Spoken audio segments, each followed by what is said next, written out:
Hello guys, welcome back to our YouTube channel reveal GK. तो यहाँ पे हम जो भी सी ए पी एफ ए सी 2024 जो एग्जाम होने वाला है 4 अगस्त को, उसके यहाँ पे मैथ्स के जो भी इंपॉर्टेंट यहाँ पे क्वेश्चंस है वो हम यहाँ पे डिस्कस करेंगे, क्योंकि हर बार यहाँ पे ऑलमोस्ट 10 क्वेश्चंस आते हैं हमारे मैथ्स से रिलेटेड।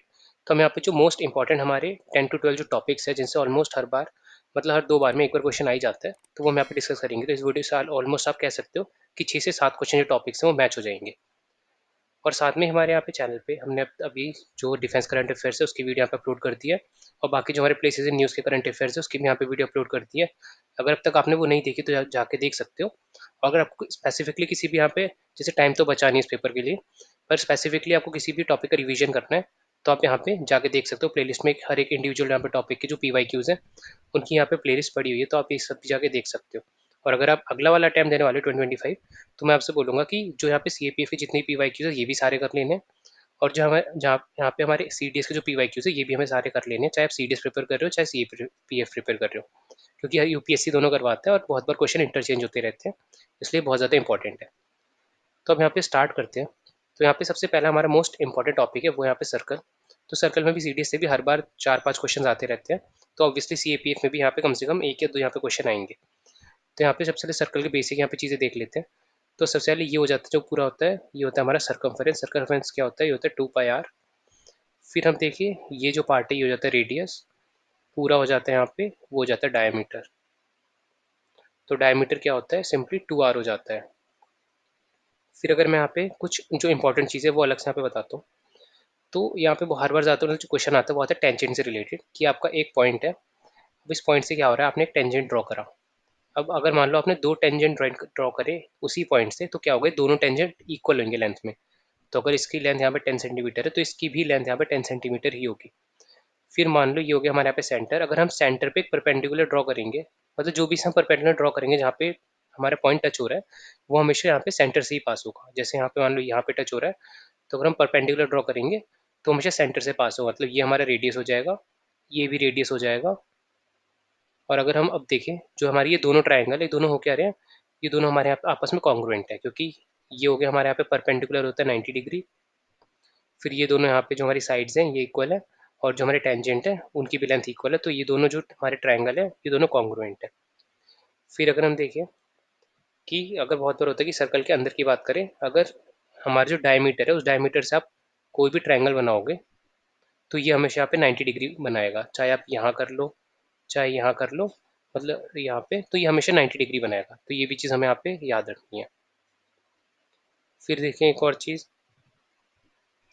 तो जब भी आपके मान लो कि एक अंदर यहाँ पे क्वाड्रिलेटरल होगा, एक सर्कल के अंदर क्वाड्रिलेटरल होगा, तो जो ये ऑपोजिट एंगल है ये दोनों मिला के 180 डिग्री बनाएंगे। जो ये दोनों हैं ये दोनों 180 होंगे, और जो ये दोनों हैं ये दोनों यहाँ पे 180 होंगे।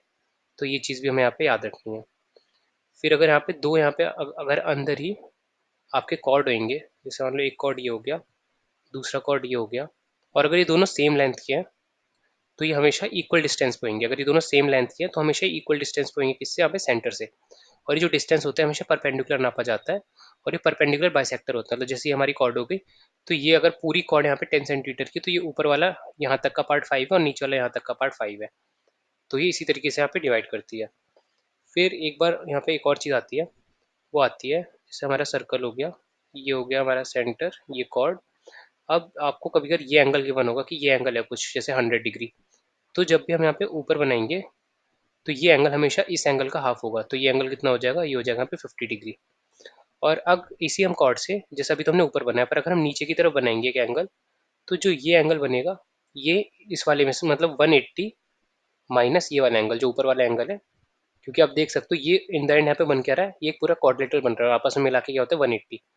तो ये हो गया यहाँ पे कितना 50, तो नीचे वाला कितना हो जाएगा 130। और सिमिलरली अगर हम यहाँ पे बाहर की तरफ जाते हैं, और अब यहाँ पे बाइसेक्टर बना है, एंगुलर बाइसेक्टर, मतलब ये एंगल और ये एंगल यहाँ पे इक्वल होते हैं, ये एंगल, तो इसका यहाँ पे जो ये बीच में आ रहा है हमारा एंगल, इसका उल्टा होता है, तो यहाँ पे 100, तो ये हो जाएगा यहाँ पे 80 डिग्री। बस सिमिलरली यहाँ पे इसी तरीके से चीज़ होती है। तो ये यहाँ पे हमारे कुछ मेजर चीज़ें थी जिन्हें, मतलब जो सर्कल में आपको पता होनी चाहिए। बाकी जो छोटे मोटे बस एरिया का फॉर्मूला आपको पता ही होगा कि एरिया क्या होता है। एरिया होता है हमारे यहाँ पे पाई आर स्क्वायर, और इससे हमें क्वेश्चन आते रहते हैं जैसे रिवोल्यूशन से रिलेटेड या बाकी चीज़ों से। तो ये हम अब चलते जो यहाँ पे सर्कल से कुछ इंपॉर्टेंट क्वेश्चन है।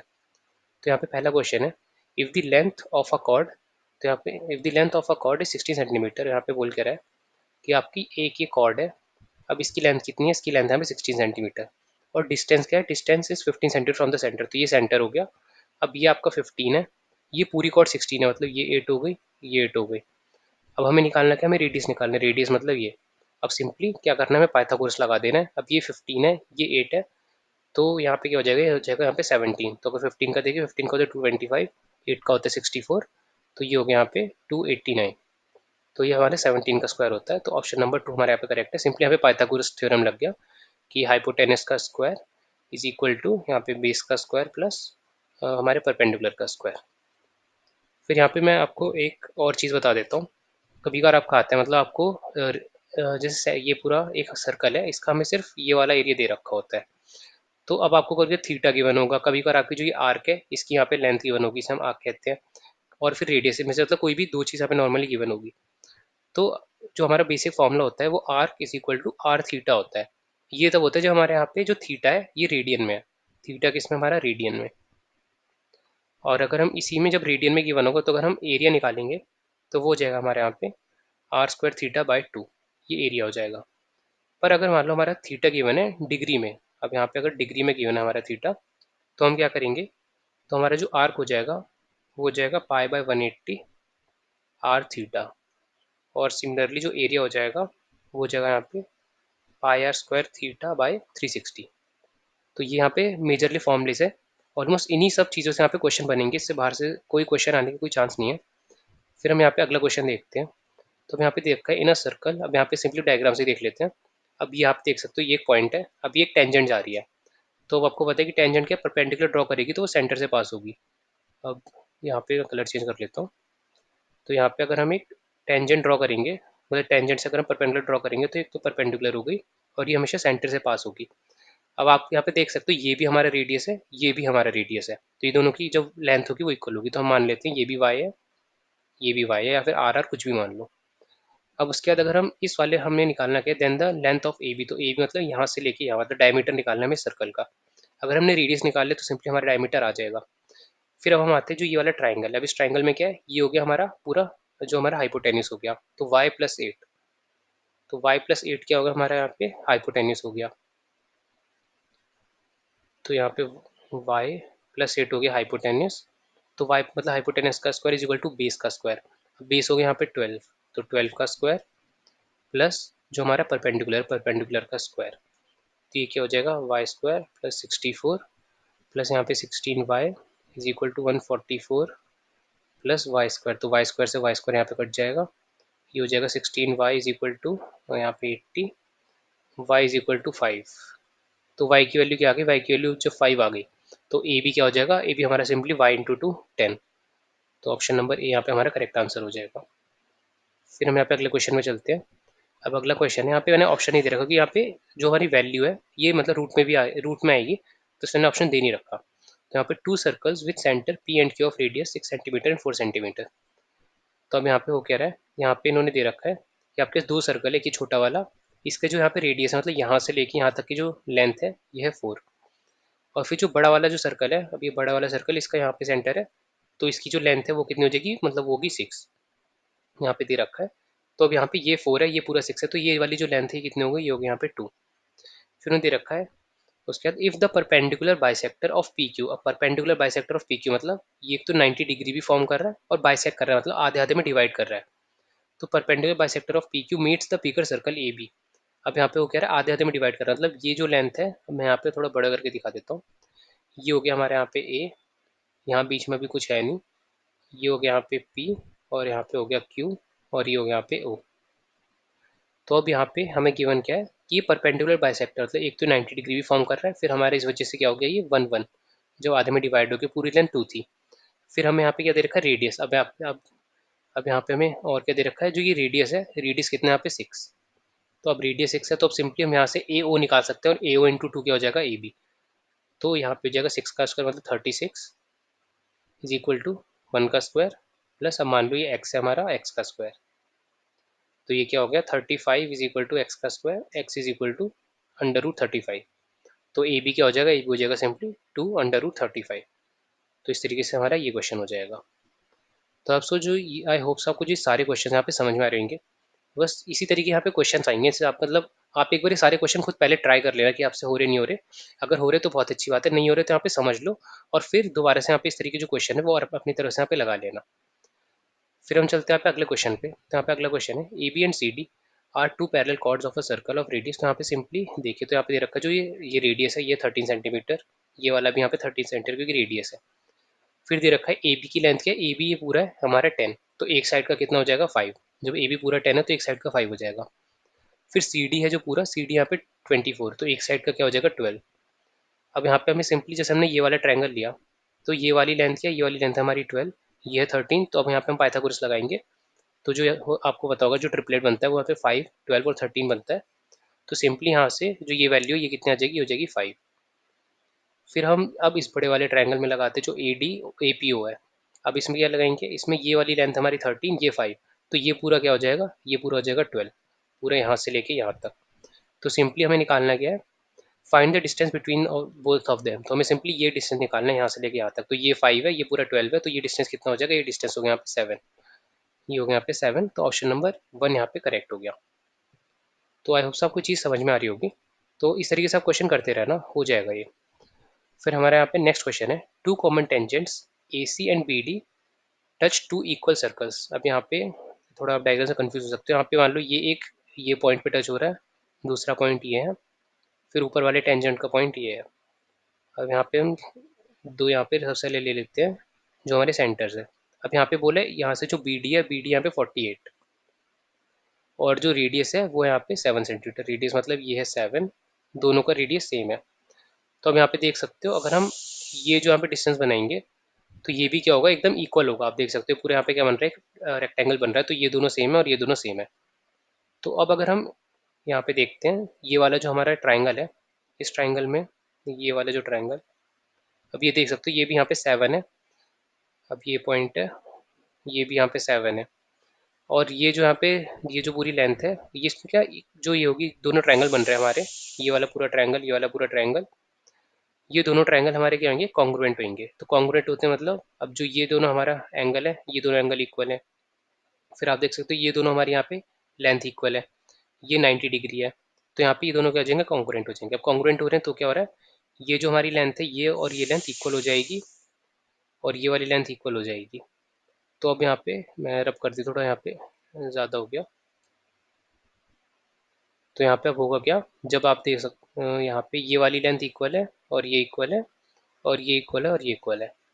तो अब यहाँ पे हम दोनों सिंपली क्या कर सकते हैं, इस वाले ट्रायंगल में, इस वाले ट्रायंगल में अगर हमने लिया सिर्फ इस वाले ट्रायंगल में, तो अब हम देखते हैं यहाँ पे वो कह रहे हैं ये वाला कितना हो जाएगा 24, की पूरा 48 तो ये 24 हो जाएगा, ये हमारा 90 डिग्री एंगल है। तो अब 7 और 24 से हम ये वाला जो लेंथ है ये यहाँ से निकाल लेंगे। तो अब हम देखते हैं निकाल के, तो इसको हमने मान लिया क्या है, ये हमारा एक्स है। तो नहीं, चलो हमने ये वाली जो लेंथ है ये हमने एक्स ले ली। तो यहाँ पे होगा क्या, एक्स का स्क्वायर इज इक्वल टू 24 का स्क्वायर प्लस 7 का स्क्वायर।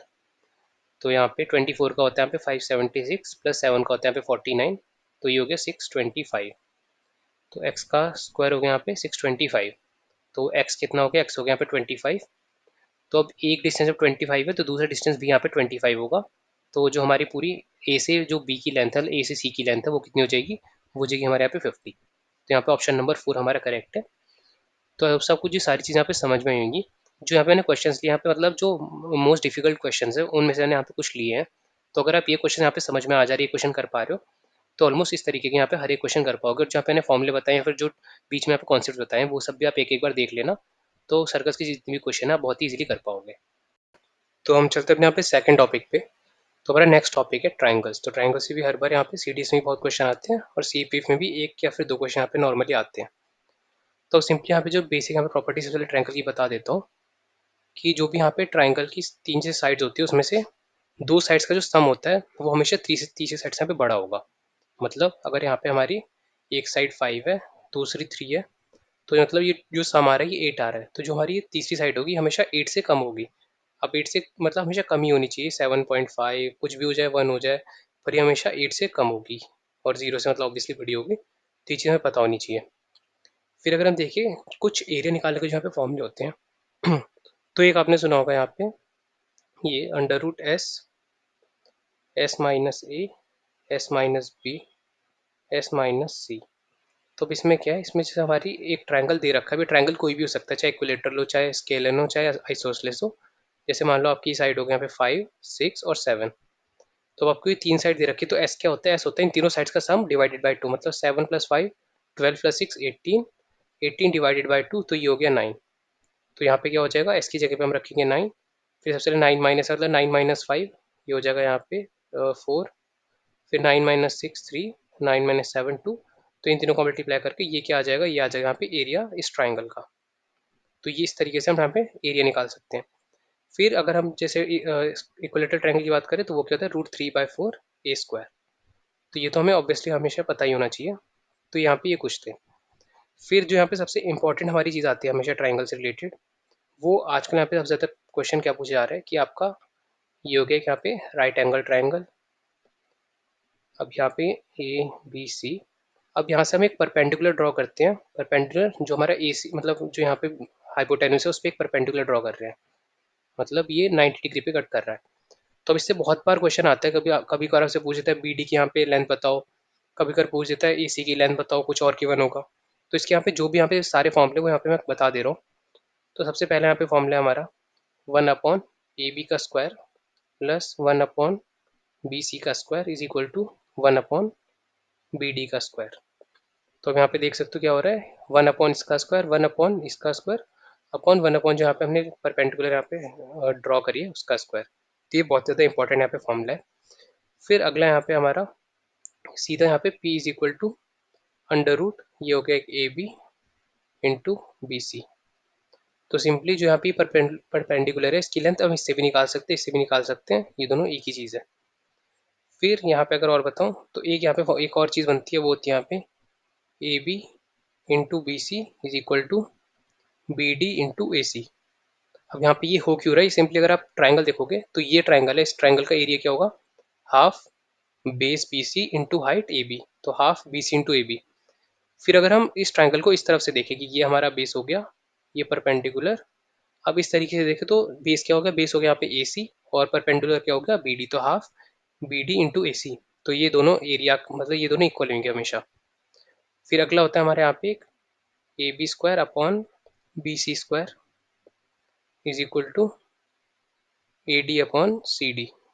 तो अब यहाँ पे क्या हो रहा है, A B square upon B C square is equal to A D upon C D. तो ये वाला इसका स्क्वायर अपॉन इसका स्क्वायर इज इक्वल टू ये और ये।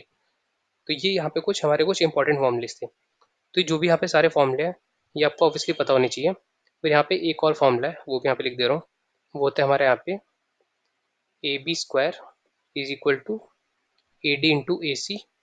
अब यहाँ पे वो कह रहे हैं A B square is equal to A D ये वाला इंटू पूरे में ए सी।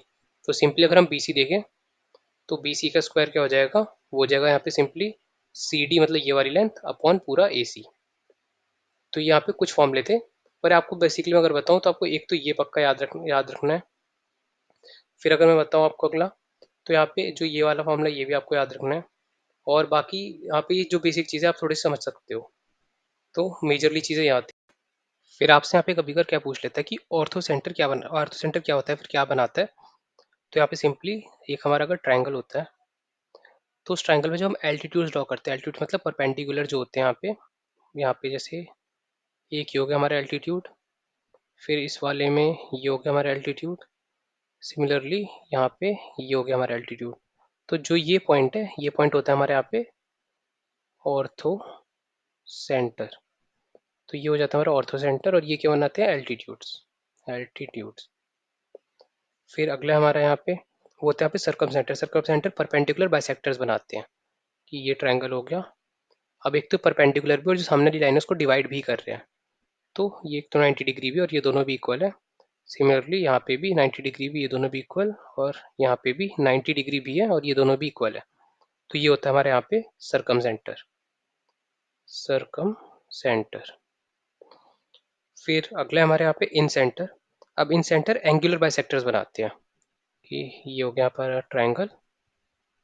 अब जो ये सामने वाला हमारा एंगल है, अब इसका जो यहाँ पे दोनों पार्ट में इक्वली डिवाइड करेगा, वो जो लाइन होगी सिमिलरली यहाँ पे इक्वली जो डिवाइड करेगा वो जो लाइन होगी यहाँ पे भी इस तरीके से, तो वो यहाँ पे क्या बनाएगी, वो बनाएगी हमारे यहाँ पे इन सेंटर, इन सेंटर। तो यहाँ पे कुछ ये इंपॉर्टेंट चीज़ें हैं। फिर एक सबसे जो सबसे ज़्यादा इंपॉर्टेंट होता है वो होता है हमारे यहाँ पे सेंट्रॉइड। अगर यहाँ पे डिपिक्शन की बात करो तो यहाँ पे ओ से दिखाते हैं यहाँ पे ऑर्थो सेंटर को, सी से दिखाते हैं सर्कम सेंटर को, और बेसिकली आई से यहाँ पे या फिर छोटे स्मॉल जी से यहाँ पे दिखाते हैं इन सेंटर को, और कैपिटल जी से हम दिखाते हैं यहाँ पे सेंट्रॉइड को। तो सेंट्रॉइड क्या होता है, सेंट्रॉइड बनाते हैं हमारे मीडियंस। मीडियन मतलब जो जैसे ये हो गया हमारा ट्रायंगल, अब जो नीचे वाली लाइन को इक्वली डिवाइड कर रहे हैं कि ये भी लेंथ इक्वल, ये भी लेंथ इक्वल। यहाँ पे क्या हो रहा था, इस जगह पे यहाँ पे सिंपली आप देख सकते हो परपेंडिकुलर भी थे साथ में, ये परपेंडिकुलर भी है, फिर यहाँ पे परपेंडिकुलर नहीं है पर ये यहाँ पे इक्वली डिवाइड कर रहे हैं। सिमिलरली यहाँ पे जो तीनों जाएंगे ये यहाँ पे क्या बनाएंगे, बनाएंगे यहाँ पे सेंट्रॉइड। तो ये यहाँ पे कुछ इंपॉर्टेंट चीज़ें हैं, तो ये चीज़ हमें यहाँ पे पता होनी चाहिए। फिर अगर यहाँ पे बताऊँ तो यहाँ पे कुछ और इंपॉर्टेंट चीज़ें हैं, वो हो जाएगा जैसे अगर आपको गिवन होगा ये एक यहाँ पे ट्रायंगल गिवन है, और बीच में ये क्या हो रहा है यहाँ पे, अब जो आपके एंगुलर बाइसेक्टर्स है, ये एंगुलर बाइसेक्टर है, मतलब ये एंगल इक्वल, ये एंगल इक्वल। सिमिलरली यहाँ भी ये एंगल इक्वल, और बीच में से आपकी जो लाइन जा रही है वो इस पॉइंट में आके मिली। और ये हमारा कोई, जैसे अब मान लो दे रखा है ये वाला कोई एंगल है पहले से, जैसे हमने मान लिया यहाँ पे कोई भी एंगल है ए, तो जो ये वाला एंगल होगा ये एंगल हो जाएगा हमारा यहाँ पे 90 प्लस ए बाई टू। मतलब अगर यहाँ पे 100 है तो 90 प्लस 100/2, 90 प्लस 50, मतलब ये हो जाएगा यहाँ पे 140। तो इस तरीके से यहाँ पे ये कुछ चीज़ें लगती हैं।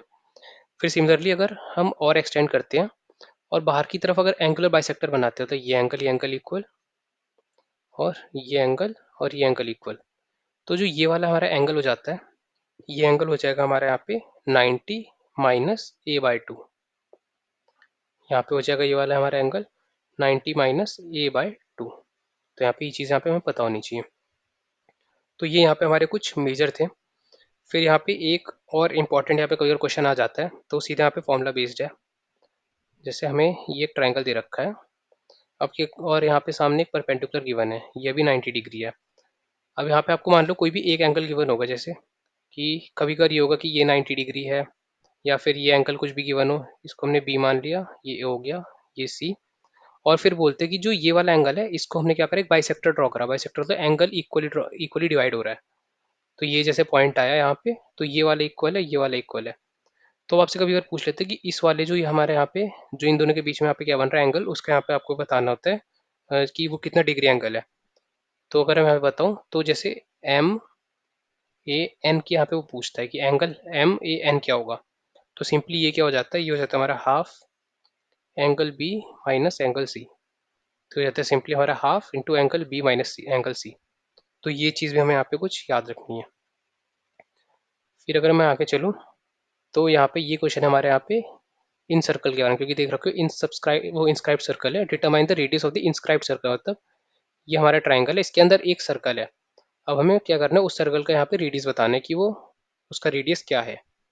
तो जो सबसे अगर मान लो आपको सारी की सारी साइड्स गिवन होगी तो वो फॉर्मूला होता है हमारे यहाँ पे area of triangle upon S. अब अगर सारी साइड्स गिवन हो तो जैसे हमने अभी एस से निकाला था फॉर्मूले से, तो आप एरिया निकाल सकते हो और अपॉन एस कर दोगे।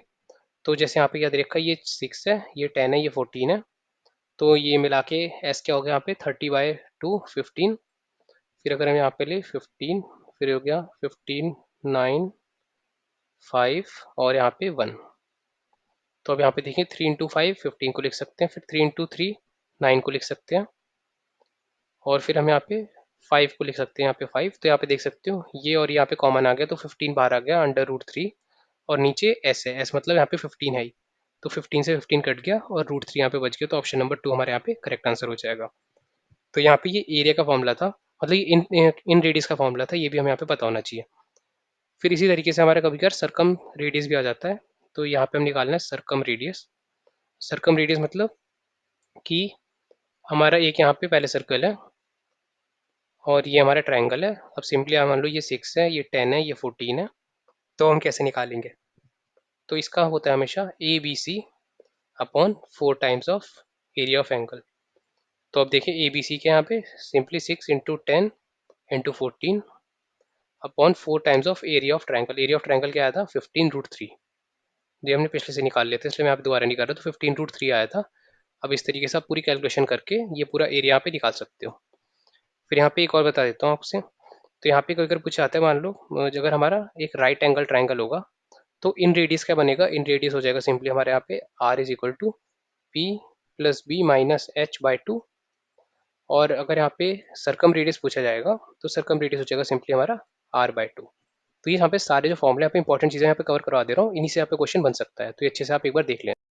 फिर यहाँ पे कभी कभार कुछ इस तरीके भी यहाँ पे क्वेश्चन आते हैं कि जैसे हमारा ये हो गया एक ट्राइंगल, इसके बीच में हमारे कभी कभार क्या होता है कि ये जैसे ये दोनों का साइड्स इक्वल यहाँ पे डिवाइड कर रहा है, कि जैसे ए बी सी हो गया।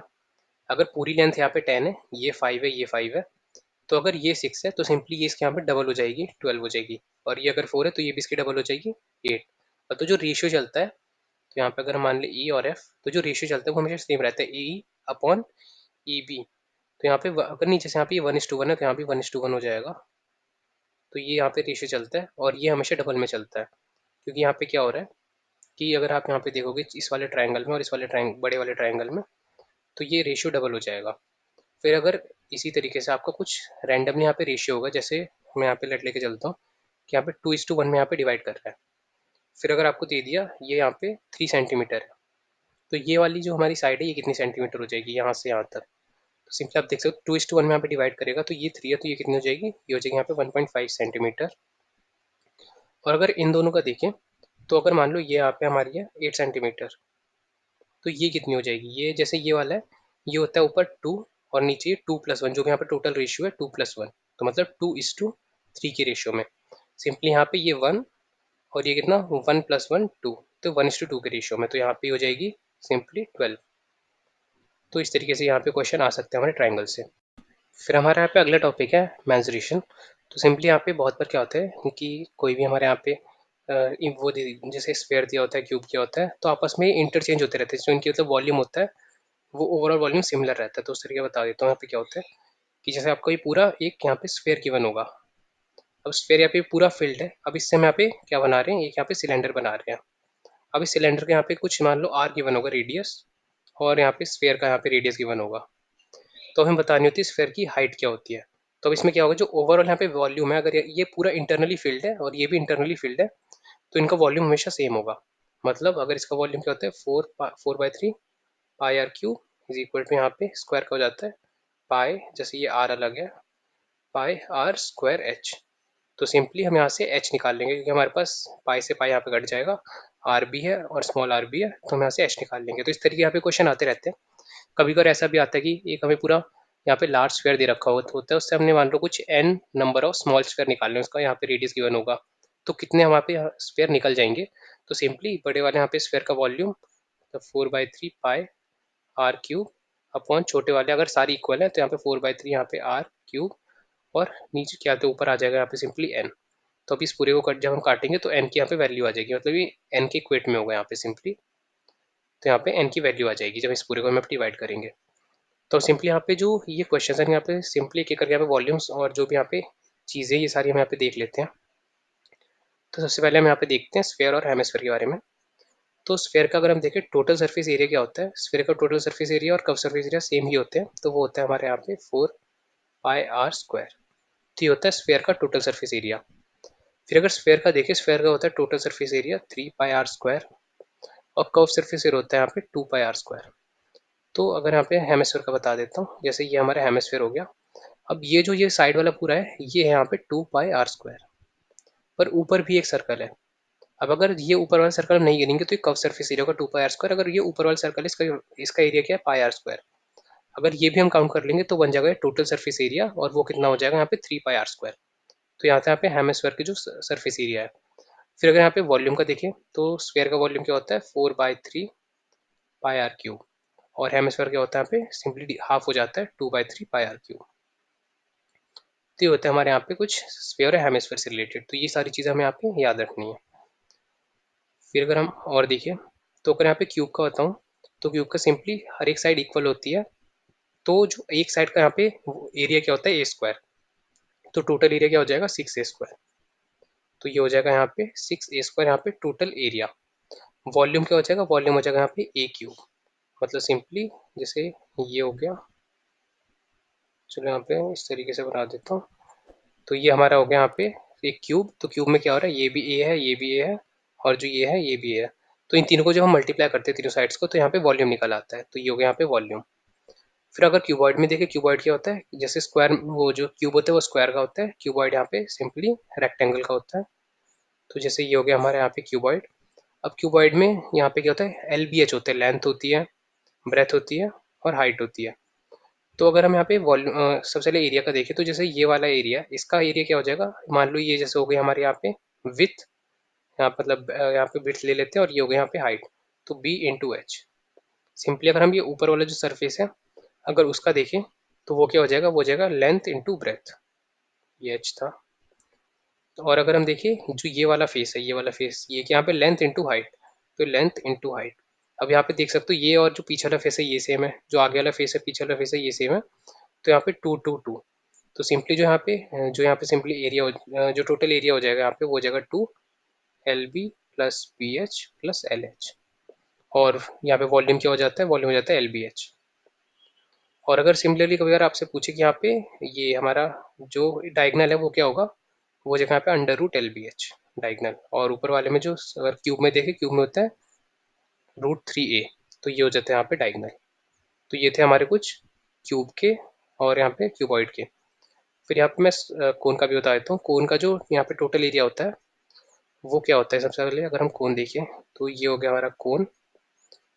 तो कोन में जो ये साइड वाली होती है यहाँ पे एल, इसे हम बोलते हैं सिंपली एल। फिर बीच में हो गया हमारा यहाँ पे हाइट, और ये हो गया यहाँ पे रेडियस। तो अब इसमें अलग अलग बनते हैं। सबसे पहले अगर यहाँ पे कर्व सर्फेस एरिया बताऊँ, सी ए से बताओ, तो वो होता है यहाँ पे पाई आर एल। अब यहाँ पे हो क्या रहा है कि आप देख सकते हो यहाँ पे सिंपली जो एल है वो यहाँ पे स्लांटिंग हाइट है, यहाँ पे आप देख सकते हो। और जो यहाँ पे जैसे आपने सिंपली देखा होगा कि अगर हम किसी का भी यहाँ पे जो साइड का सर्कमफरेंस है वो कैसे निकालते हैं, टू पाई आर से निकालते हैं। तो यहाँ पे जितने यहाँ पे ये लेंथ है उसके हिसाब से हम यहाँ पे एल लगा देंगे, तो ये बन जाएगा यहाँ पर हमारा पाई आर एल, ये होती है सी एस ए। अगर हम देखें टोटल सरफेस एरिया, तो टोटल सरफेस एरिया में क्या होगा, जो नीचे वाला यहाँ पे सर्कल बन रहा है कौन का, वो यहाँ पे ऐड हो जाएगा। मतलब यहाँ पे होगा pi R L plus two pi R. तो ये हो जाएगा हमारे यहाँ पे टोटल सरफेस एरिया। तो अब ये कितना हो गया, यहाँ पे सिंपली देख सकते हो, यहाँ पे पाई आर यहाँ पे कॉमन ले लोगे, पाई आर कॉमन हो गया, तो यहाँ पे एल प्लस टू। तो ये हो गया यहाँ पे टोटल सरफेस एरिया। फिर अगर यहाँ पे वॉल्यूम की बात करूँ, तो वॉल्यूम होता है यहाँ पे one by three pi R square H. तो ये होता है हमारे यहाँ पे कौन से रिलेटेड। और कौन का अगर सिंपली आप ये पाइथागोरस थ्योरम निकाल के, अगर एच और आर गिवन हो और एल निकाल लो, तो आप पाइथागोरस थ्योरम निकाल के आप निकाल सकते हो। फिर यहाँ पे अगर देखिए, तो अब हमारे यहाँ पे रह गया एक सिलेंडर, फिर रोम्बस और पैरेललोग्राम। तो यहाँ पे हम सिलेंडर का देखते हैं। तो सिलेंडर सिंपली हमारा ये हो गया यहाँ पे सिलेंडर। अब सिलेंडर में जो देख सकते हो आप, ये वाला यहाँ पे एरिया है जो पूरे साइड साइड का, ये होता है यहाँ पे कर्व सरफेस एरिया।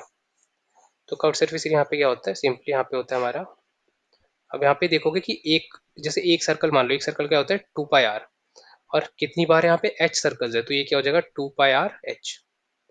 अगर एक सर्कल हो गया तो उसका होता है टू पाई आर, और बाकी जो सर्कल्स हो गए उनका हो गया टू पाई आर एच।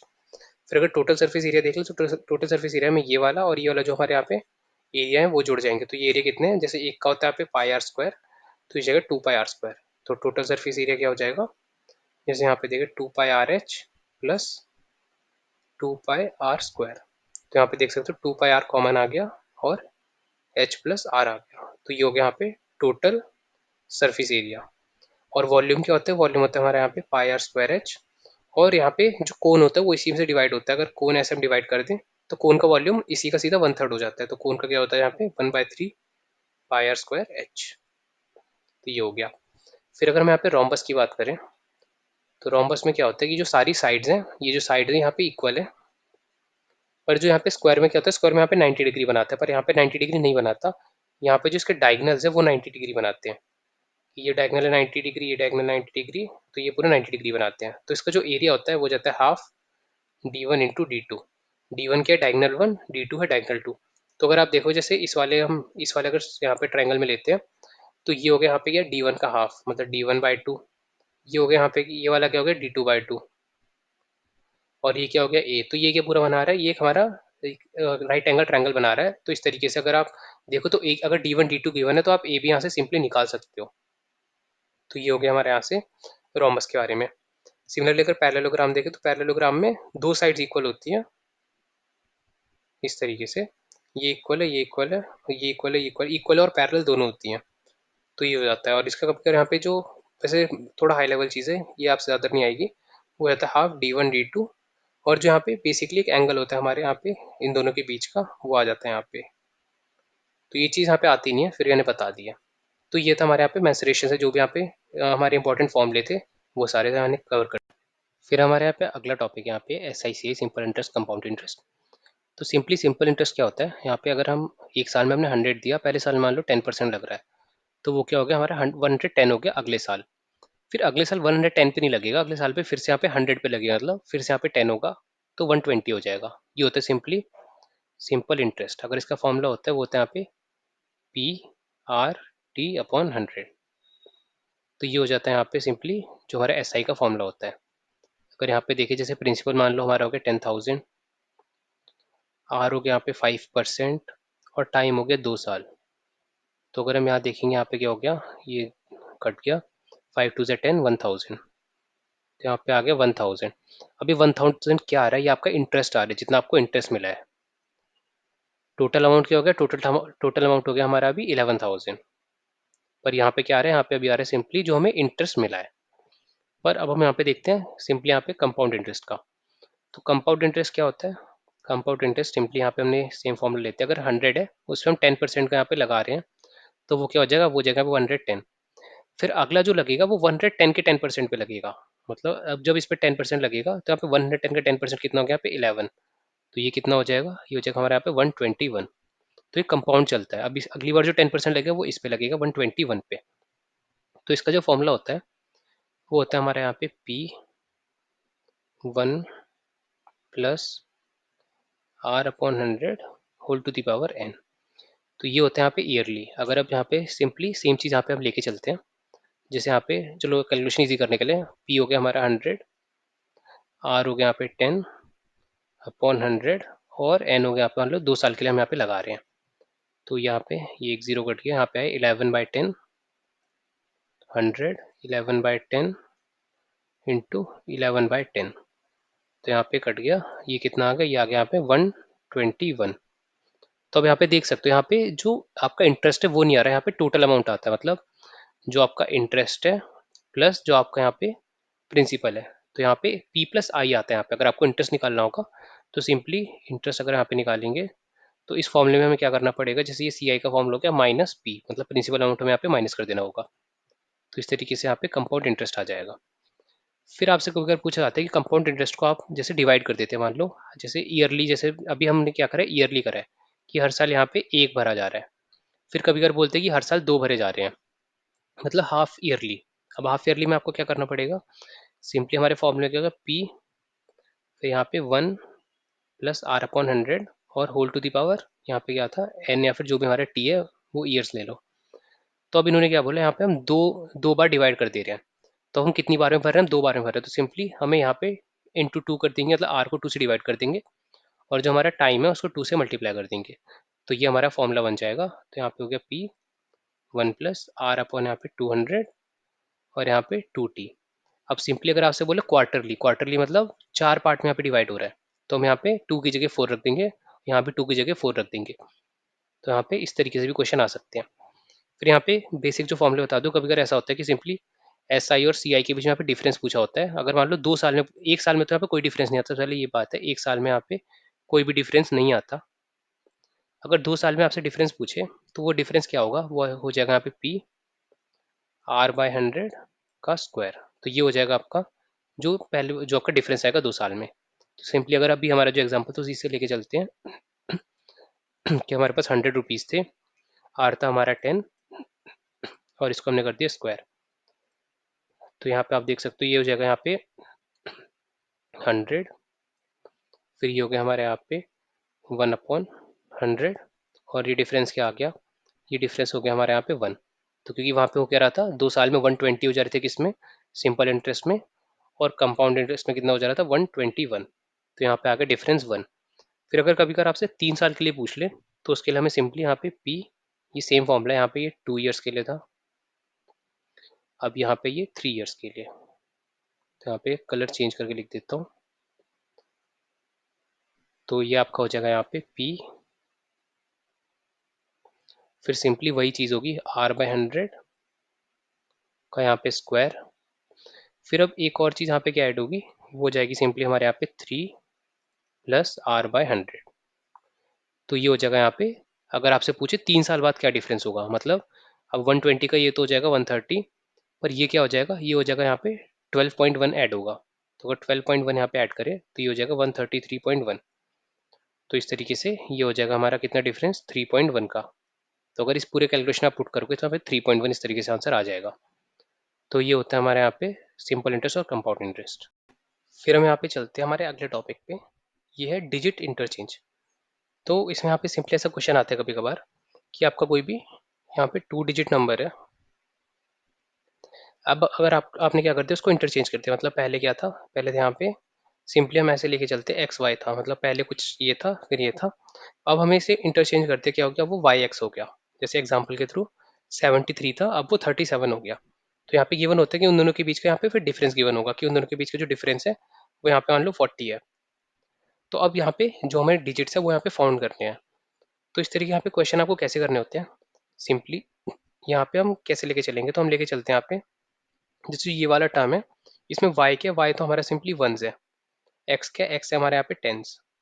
तो हम यहाँ पे क्या करेंगे, यहाँ पे करेंगे 10x प्लस वाई। तो ये हो गया हमारे यहाँ पे पहली जो भी हमारे यहाँ पे इक्वेशन है। अब दूसरी क्वेश्चन में क्या हो रहा है, दूसरी क्वेश्चन हो रहा है यहाँ पे 10y प्लस एक्स, तो यहाँ पे अब उल्टा हो जा रहा है। अब जैसे यहाँ पे हमें दे दिया कि इन दोनों का जो डिफरेंस है वो यहाँ पे 40 है, अगर जिसे पता नहीं होगा नहीं होगा मैं एक बार लेट ही लेके चल रहा हूँ यहाँ पे करके देखते हैं। अब इन दोनों का डिफरेंस क्या है, तो यहाँ पे 10y minus x is equal to यहाँ पे 40।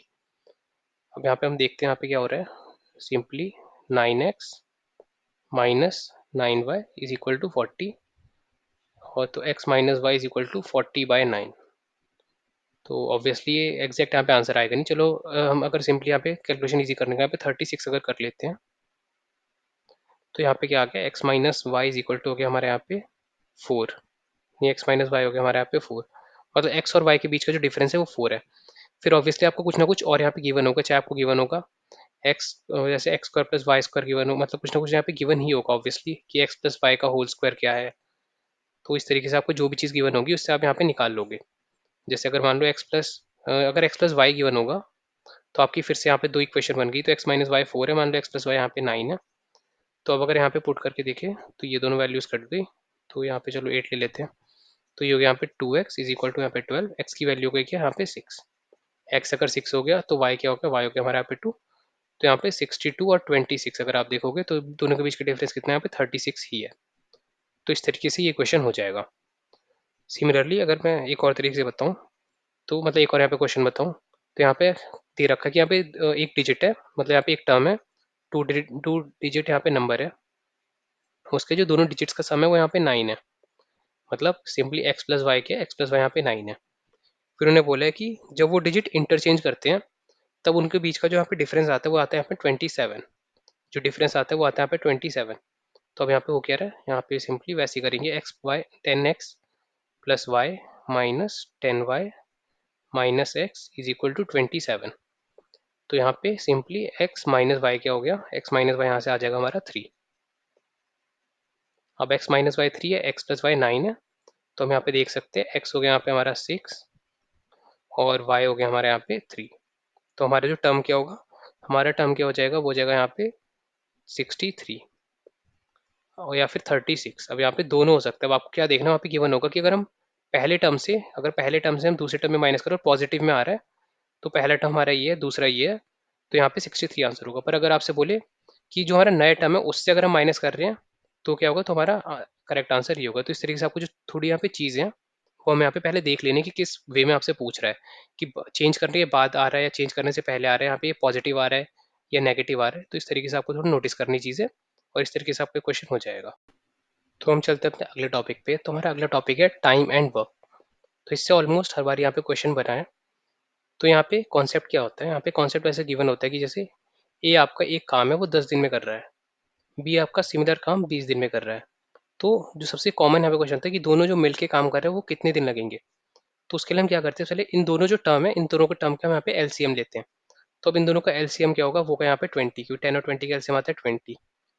फिर अब हमें क्या देखना है, यहाँ पे सिंपली यहाँ पे शॉर्टकट बता रहा हूँ। अब हमें देखना है 20 10 से कितने बार में डिवाइड होता है, 2 बार। 20 यहाँ पे 20 से कितने बार में डिवाइड होता है, 1 बार। तो जो टोटल यहाँ पे टाइम लगेगा वो लगेगा 20, और फिर इन दोनों को ऐड कर देंगे अपॉन में, तो 20/3 इतने दिन में ये दोनों मिलकर यहाँ पे काम कंप्लीट कर लेंगे। तो यहाँ पे सबसे बेसिक कॉन्सेप्ट होता है। सिमिलरली अगर आपसे बोले ए बी सी का यहाँ पे काम है 10 20 30 होगा, तो अब इन तीनों का आप एलसीएम देखो, एलसीएम हो जाएगा यहाँ पे 60। 10 कितने जा, 6 जा, 20 के टेबल में 3 जा, 30 के टेबल में 2 जा, तो अब ये क्या हो गया 60/11। तो इस तरीके से इतने दिन में आप ये काम कर लेंगे। तो ये हो गया यहाँ पे सबसे बेसिक कॉन्सेप्ट। फिर अब क्या होता है, कभी अगर आपसे यहाँ पे दिया होता है कि एक यहाँ पे अलग थोड़ा कॉन्सेप्ट है, वो बता देता हूँ यहाँ पे, कि आपको केवल होता है यहाँ पे कि कुछ मैन है, मान लो 5 मैन है, वो कुछ यहाँ पे मान लो 6 घंटे यहाँ पे काम कर रहे हैं, 6 आवर्स यहाँ पे काम कर रहे हैं, और दूसरी तरफ यहाँ पे 10 मैन्स है, तो उन्हें कितना यहाँ पे टाइम काम करना है। तो कितना टाइम काम करना है, सिंपली इसके लिए फॉर्मूला क्या होता है, ऊपर आपके यहाँ पे सिंपली फॉर्मूला होता है अपॉन में वर्क होता है, ऊपर आता है आपके चाहे जो भी हो, चाहे आपके जितने भी यहाँ पे वर्कर हो, चाहे आपका मैन हो वुमेन हो कुछ भी हो, वो आपको सिंपली जैसे कभी कभार प्लस में भी गिवन होगा, वो अलग से बताता हूँ। वर्कर हो, फिर कभी कभार जितने भी यहाँ पे आर्स हो वो भी ऊपर आएंगे, जितना भी यहाँ पे आपका एरिया टाइम डेज कुछ भी होगा वो सब ऊपर आएगा, नीचे सिर्फ टोटल वर्क आता है। सिमिलरली यहाँ भी अब ये वर्कर वन, R1, ये डे वन, इस तरीके से वर्क वन, और इक्वेट कर दोगे, जैसे यहाँ पे क्या कर रहे हैं इक्वेट कर रहे हैं हम यहाँ पे, इस तरीके से नीचे भी आप इक्वेट कर दोगे और आपका जो आंसर है वो आ जाएगा। अब जैसे इसमें हम देखेंगे तो यहाँ पे ये 2 हो गया और यहाँ पे 3, तो 3 आवर्स के लिए इन्हें काम करना है, तो ये काम हो जाएगा। फिर कभी कभी यहाँ पे गिवन होता है कि 5 मैन प्लस जैसे 3 वुमेन कुछ यहाँ पे काम कर रहे हैं 10 दिन में, तो अब यहाँ पे गिवन होगा कि 3 मतलब कुछ भी ऐसे, मतलब कुछ भी गिवन होगा कि जैसे 10 मैन्स वो कितने दिन में काम कर लेंगे, तो इस तरीके से यहाँ पे कुछ गिवन होगा कि 10 मैन यहाँ पे कितने दिन में काम कर लेंगे। तो अब यहाँ पे क्या देखना है हमें, यहाँ पे सिंपली आपकी कोई ना कोई क्वेश्चन दी होगी जिससे आपको मतलब कुछ ना कुछ इक्वेट हो जाएगा, कि जैसे 5 मैन इज इक्वल टू अगर 3 वुमेन गिवन होगा तो इससे कुछ ना कुछ आ जाएगा। तो यहाँ पे इसी तरीके से हमें सीधा कैलकुलेशन हटा देनी है। अब जैसे यहाँ पे क्या होगा 5 man is equal to 3 women है, तो हम यहाँ पे 5 मैन को क्या कर देंगे, यहाँ पे 3 वुमेन कन्वर्ट कर देंगे, तो यहाँ पे 6 वुमेन हो गया, और यहाँ पे भी 10 है तो यहाँ पे भी सिंपली 6 वुमेन हो गई, तो दोनों इक्वल डेज में काम करेंगे, मतलब 10 डेज में ही यहाँ पे काम होगा। तो इस तरीके से ये क्वेश्चन हो जाएगा। तो इस तरीके से यहाँ पे सिमिलरली बहुत सारे यहाँ पे क्वेश्चन पूछे जा सकते हैं। फिर यहाँ पे मैं आपको कुछ क्वेश्चन भी करवा देता हूँ। तो यहाँ पे सबसे जैसे क्वेश्चन हो गया, मान लो A+B यहाँ पे दे रखा है कि A+B यहाँ पे 12 दिन में काम करते हैं, B+C यहाँ पे 15 दिन में काम करते हैं, C+A यहाँ पे 20 दिन में काम करते हैं। अब हमें निकालना है सबसे पहले कि A+B+C तीनों मिलके यहाँ पे कितने दिन में काम खत्म कर देंगे। तो अब इसमें भी हम क्या करेंगे, सबसे पहले हम निकालेंगे इन तीनों को एलसीएम। तो इन तीनों का एलसीएम हो गया यहाँ पे 60, 12 के टेबल में 5 जा, इसके टेबल में 4 जा, और ये 3 जा, तो 5 3 9 6 12, 12 और 60 बाय यहाँ पे 12 आ जाएगा, 60/12, तो ये आ गया 5। अब यहाँ पे आप एक चीज़ नोटिस करोगे, यहाँ पे ए 2 बार है, 2 बार काम कर रहे हैं, बी 2 बार काम कर रहे हैं, सी 2 बार काम कर रहा है, मतलब ये किसका आया जो 5, ये 5 आया है यहाँ पे 2A का, 2B का, 2C का। फिर हमें सिंपली यहाँ पे क्या करना है, अगर सिर्फ A+B+C का निकालना है तो हमें जो भी आया इसको इंटू 2 कर देना है, इसको इंटू 2 कर देंगे तो ये हो जाएगा 10, मतलब ये तीनों मिलकर यहाँ पे 10 डेज में यहाँ पे काम कर रहे हैं। तो यहाँ पे ये सबसे सिंपल चीज़ है, इस तरीके से होना है। फिर अगर हम यहाँ पे इंडिविजुअली एक एक का यहाँ पे निकालें कि यहाँ पे मिलके तो वो 10 दिन में काम कर ले रहे हैं, पर अब एक अकेला कितने दिन में काम कर ले रहा है, तो वो कैसे निकालेंगे। तो अब यहाँ पे हम देखते हैं, यहाँ पे हमें दे रखा है कि जैसे सबसे पहले जैसे अगर ए का निकाले तो हमें पता है B+C कितने दिन में काम कर रहे हैं, तो एक हो गया यहाँ पे ए, एक हो गया यहाँ पे B+C। अब सिंपली हम यही सेम चीज़ें लगाएंगे। अब ए का हमने मान लिया x है, B+C का कितना है 15। अब यहाँ पे इन दोनों का एलसीएम क्या हो जाएगा, एलसीएम हो जाएगा 15x, यहाँ पे आ गया 15, यहाँ पे आ गया x, तो यहाँ पे 15x/15 + x is equal to, और टोटल कितने टाइम लग रहा है 10। तो अब हम यहाँ पे देखें 15x is equal to 150 + 10x, तो x यहाँ पे इधर ये इधर चला गया, 5x इज इक्वल टू 150, और x is equal to simply आ गया यहाँ पे 30। तो x को कितने दिन लग रहे हैं, x को लग रहा है यहाँ पे 30। फिर यहाँ पे सिमिलरली अगर हम यहाँ पे बाकियों का निकालना चाहें, जैसे अगर हम यहाँ पे मान लो b का निकालते हैं, तो b का क्या हो जाएगा, यहाँ पे हमने रखा b, यहाँ पे रखा A+C, ये हो गया x, ये हो गया यहाँ पे 20। अब यहाँ पे क्या गया 20x, फिर ऊपर आ गया यहाँ पे 20, नीचे x, तो यहाँ पे simply 20x upon 20 plus x is equal to 10। फिर अगर हम इन सबको मल्टीप्लाई करें तो यहाँ पे हो जाएगा ये 20x is equal to 200 plus 10x, फिर 10x is equal to 200, x is equal to 20।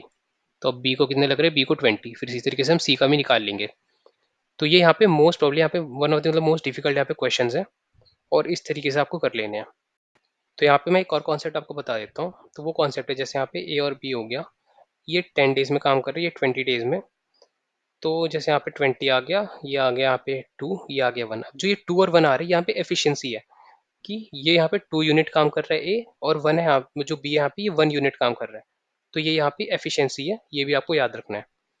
फिर यहाँ पे एक और बताता हूँ, यहाँ पे जैसे कभी क्वेश्चन आता है कि अब दे रखा है A is thrice as efficient as B, मतलब A is thrice as efficient as B. अब यहाँ पे वो कह रहा है, यहाँ पे मतलब है कि अगर ए को मतलब बी को किसी काम में यहाँ पे 30 डेज लग रहे हैं तो ए को सिर्फ 10 डेज लग रहे हैं, इसका मतलब ये है। और इफिशियंसी में इसका एकदम उल्टा हो जाएगा कि अगर बी यहाँ पे 1 यूनिट काम कर रहा है तो ए यहाँ पे 3 यूनिट यहाँ पे काम कर रहा है। तो ये हो गया। फिर अगर आप मतलब अब क्वेश्चन पे आते हैं वापस कि A is thrice as efficient as B and does the same work in 60 days less than B. अब बी को अगर मान लो x डेज लग रहे हैं, तो यहाँ पे ए को कितने x माइनस यहाँ पे 60 डेज लग रहे हैं। तो सिंपली ये चीज़ हो गई। अब यहाँ पे क्या दे रखा है कि जैसे अब इफिशियंट के हिसाब से, इफिशियंसी के हिसाब से लें, तो यहाँ पे ए की है 3x, बी की है x, और इन दोनों का जो डिफरेंस होगा टाइम डिफरेंस, कि ये तो मान लो कुछ कितने भी दिन में कर ले रहा है और ये अलग दिन में कर रहा है, तो इन दोनों को टाइम डिफरेंस वो दे रखा है, वो कितना 60 डेज का टाइम डिफरेंस है। तो यहाँ पे simply 3x minus x is equal to 60 days यहाँ पे टाइम डिफरेंस दे रखा है। तो यहाँ पे हो गया 2x is equal to 60, x is equal to 30। अब यहाँ पे x इज इक्वल टू 30 आ गया, मतलब कि हमारा जो यहाँ पे या जैसे हो गया हमारा यहाँ पे ए है वो 30 डेज में काम कर ले रहा है, और बी हो गया हमारा यहाँ पे 90 डेज में काम कर ले रहा है। बी 30 डेज, बी 90 डेज में, ए यहाँ पे 30 डेज में। तो ये हो गया हमारा सिंपली। अब अगर ए और बी का मिलके पूछा जाए तो वो भी आप निकाल सकते हो सिंपली, जैसे अभी हमने बाकी यहाँ पे सारे क्वेश्चन में निकाला था। तो अब यहाँ पे ये हो गया। अब यहाँ पे पाइप्स और सिस्टम का भी बता देता हूँ कि पाइप्स और सिस्टम भी सिर्फ सिंपली जो हमारा वर्क इन टाइम है उसी में आता है। पर पाइप्स एंड सिस्टम में कभी कभी क्या होता है, हमारे यहाँ पे नेगेटिव वर्क होता है, तो वो यहाँ पे मैं अलग से करवा दे रहा हूँ। तो बाकी यहाँ पे कॉन्सेप्ट सेम होता है, बस नेगेटिव वर्क में क्या होता है, जैसे हमारे ये यहाँ पे पाइप हो गया, यहाँ पे दो टैप लगे हैं। कभी कभी क्या होता है, नीचे होल सा गिवन होता है कुछ भी, कि वहाँ से पानी रिलीज हो रहा है। अब यहाँ पे क्या हो रहा है कि दो लोग तो यहाँ पे काम कर रहे हैं पॉजिटिव वर्क, पर एक यहाँ पे क्या कर रहा है, एक यहाँ पे नेगेटिव वर्क कर रहा है। तो यहाँ पे इस तरीके से भी क्वेश्चन आ सकता है। तो अब यहाँ पे वही यहाँ पे क्वेश्चन डिस्कस कर लेता हूँ मैं। तो जैसे मान लो ए कर रहा है हमारे यहाँ पे 10 आवर्स में फिल कर देता है, बी यहाँ पे 20 आवर्स में फिल कर देता है। अब यहाँ पे सी एक और हमारे यहाँ पे क्या है, टैप है, वो यहाँ पे जैसे मान लो 30 डेज में यहाँ पे खाली कर दो, 30 आवर्स का 8 डेज में खाली कर दे रहा है। तो अब इसमें क्या करेंगे, सिंपली इसमें भी सेम चीज़ें करनी है। अब यहाँ पे हमने क्या लिया, ये माइनस में लिखी सबसे नेगेटिव में। अब तीनों का हमने एलसीएम लिया, तीनों का एलसीएम क्या आ गया, वो आ गया हमारे यहाँ पे 60। तो यहाँ पे हम लिखेंगे -60।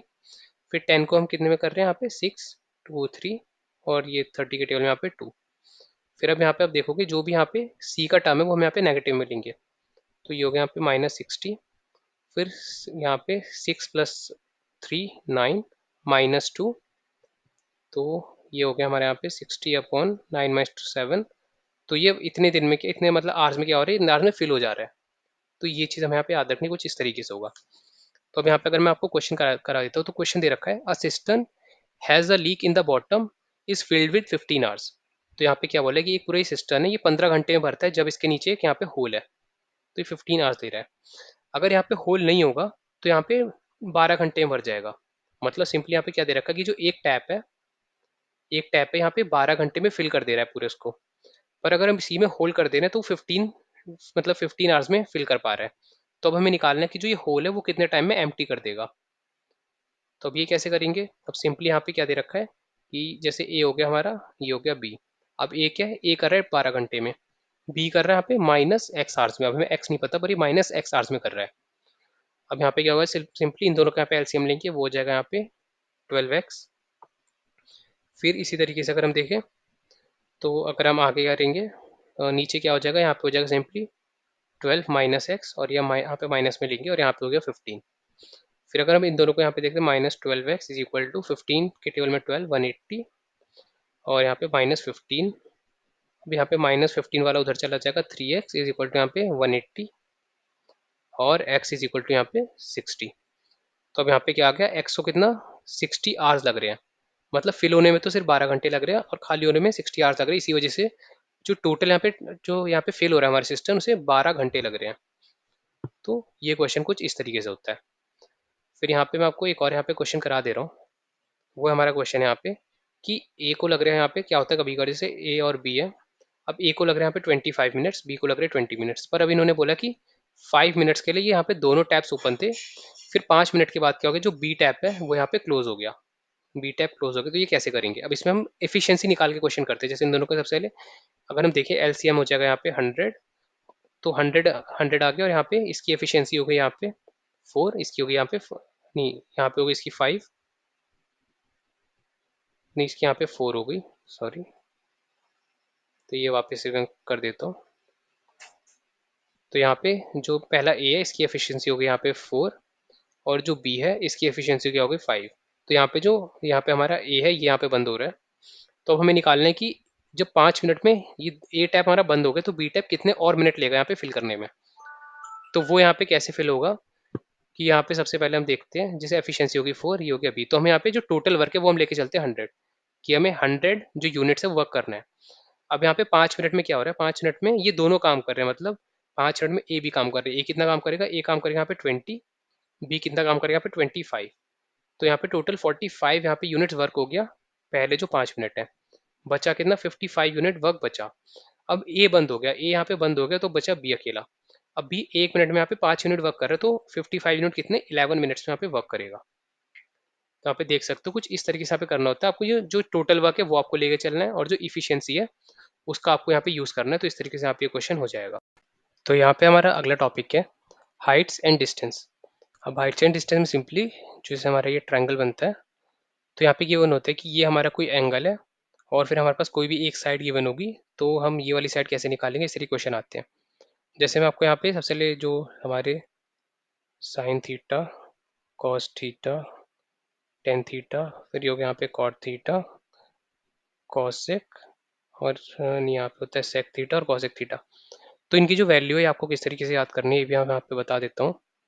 तो सबसे पहले जो भी हमारी मोस्ट यूजफुल वैल्यूज़ है वो यहाँ पे लिख दे रहा हूँ, 0 30 45 90, मतलब 60 90 डिग्रीज इनकी।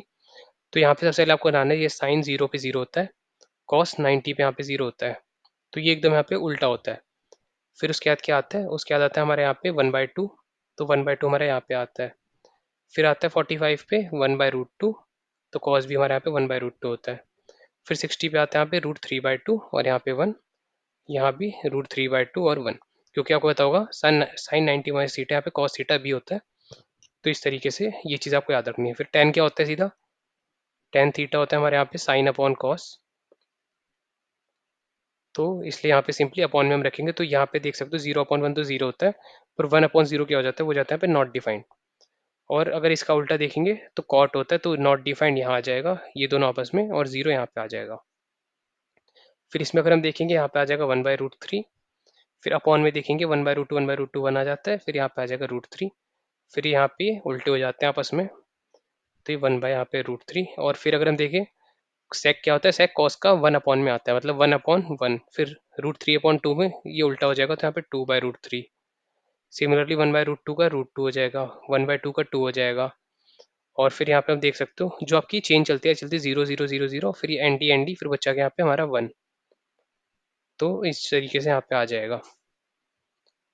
तो फिर यहाँ पे ये जो इसका उल्टा है, जैसे यहाँ पे आप देख सकते हो 1 है, तो इस जगह पे क्या होगा, इस जगह पे नॉट डिफाइंड आएगा। तो ये चीज़ हमें यहाँ पे ध्यान रखनी है। और फिर एकदम इसका जैसे कॉसेक क्या होता है वो साइन का उल्टा हो जाता है, तो 0 यहाँ पे क्या होगा 0/1, तो यहाँ पे हो जाएगा ये 1/0 होगा नॉर्मली एन डी। फिर यहाँ पे ये हो जाएगा हमारा 2, ये यहाँ पे हो जाएगा √2, ये हो जाएगा यहाँ पे √3/2, और यहाँ पे क्या हो जाएगा 1। तो कुछ इस तरीके से चलता है। तो ये सारे आपको यहाँ पे सबसे पहले याद रख लेने कौन से क्या है। तो इस हिसाब पे मेनली हमारे यहाँ पे क्वेश्चन बनते हैं।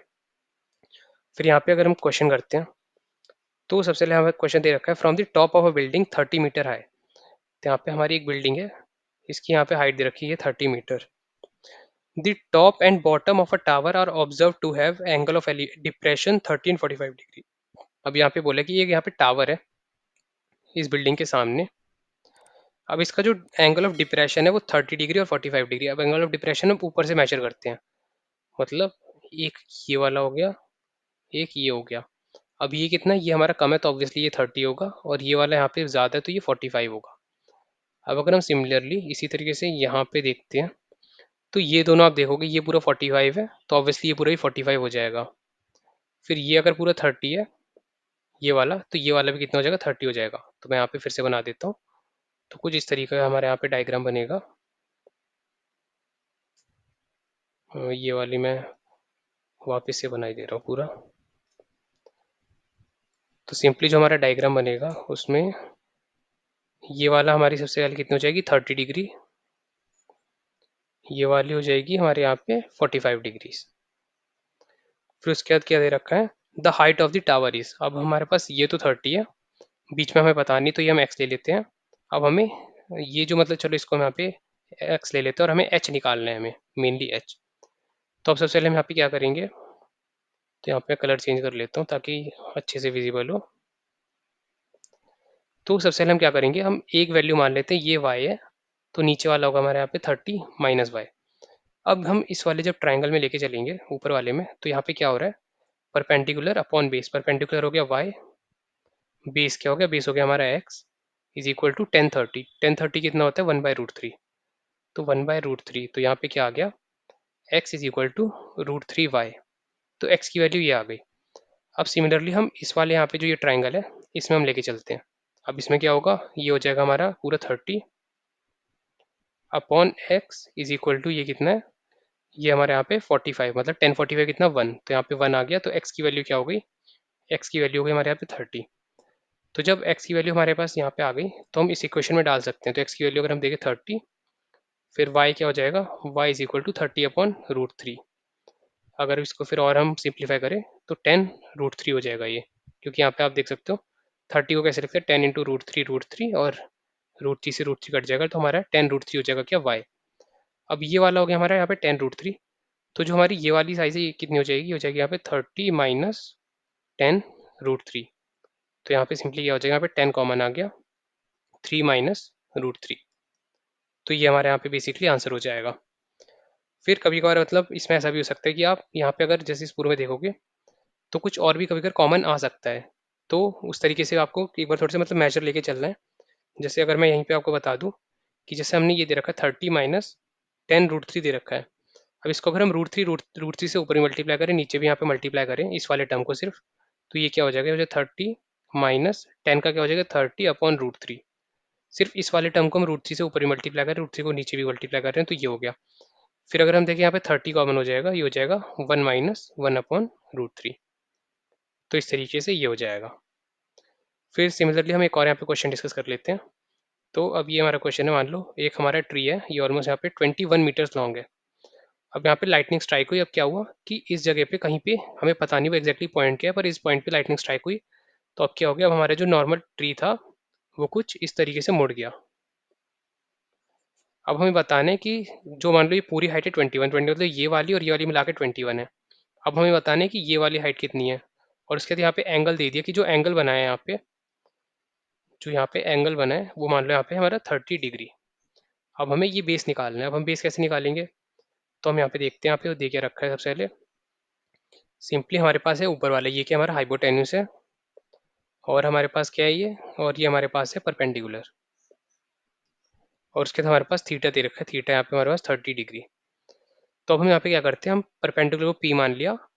तो ये जो हमारा क्या था, ये जो ये वाली हमारी लेंथ हो गई, ये कितनी हो गई, यहाँ पे 21 माइनस पी। अब यहाँ पे हम दो इक्वेशन बना के चलेंगे। एक हम लेके चलेंगे 21 माइनस पी अपॉन में जो हमारा बेस है, तो ये क्या हो जाएगा, हाइपोटेन्यूस अपॉन बेस। अब हाइपोटेन्यूस बेस वो चलो फिर से बता देता हूँ। अगर यहाँ पे साइन देखिए, साइन होता है हमारा यहाँ पे पी अपॉन एच, कॉस होता है हमारे यहाँ पे बी अपॉन एच, और टेन होता है हमारे यहाँ पे पी अपॉन बी। तो अब यहाँ पे हो क्या रहा है, यहाँ पे हमें देखना है बी अपॉन एच। तो बी अपॉन एच किस में, वो हमारा कॉस में, तो कॉस 30 होता है हमारे यहाँ पे कॉस 30 होता है √3/2, बेस हो गया हमारे यहाँ पे b, और h हो गया यहाँ पे 21 माइनस b। फिर एक तो हमारी ये क्वेश्चन आ गई। फिर सिमिलरली हम क्या करेंगे, अब हम p और इसके बीच में निकालेंगे। तो इसमें हम क्या लेंगे, इसमें हम लेंगे यहाँ पे 10। 10/30 क्या होता है, 10/30 होता है हमारे यहाँ पे 1/√3। फिर परपेंडिकुलर हो गया p, और ये हो गया b। अब यहाँ पे आप देख सकते हो p भी सिंपली यहाँ पे क्या हो जाएगा, b is equal to √3p। अब यहाँ पे भी हम b की जगह पे क्या रख सकते हैं, यहाँ पे p रख देंगे, और यहाँ पे इस तरीके से कोई भी वैल्यू आ जाएगी। अब जैसे हम यहाँ पे b निकालना है, तो हम यहाँ पे बेसिकली करेंगे क्या, p की जगह पे हम b रखेंगे। तो यहाँ पे b की मतलब p की जगह पे हम क्या रख देंगे, b/√3। तो अब हम यहाँ पे अगर p की जगह पे रखें, तो यहाँ पे कलर चेंज कर लेता हूँ। तो यहाँ पे हमारा हो गया √3/2 इज इक्वल टू b, तो b ही रहेगा।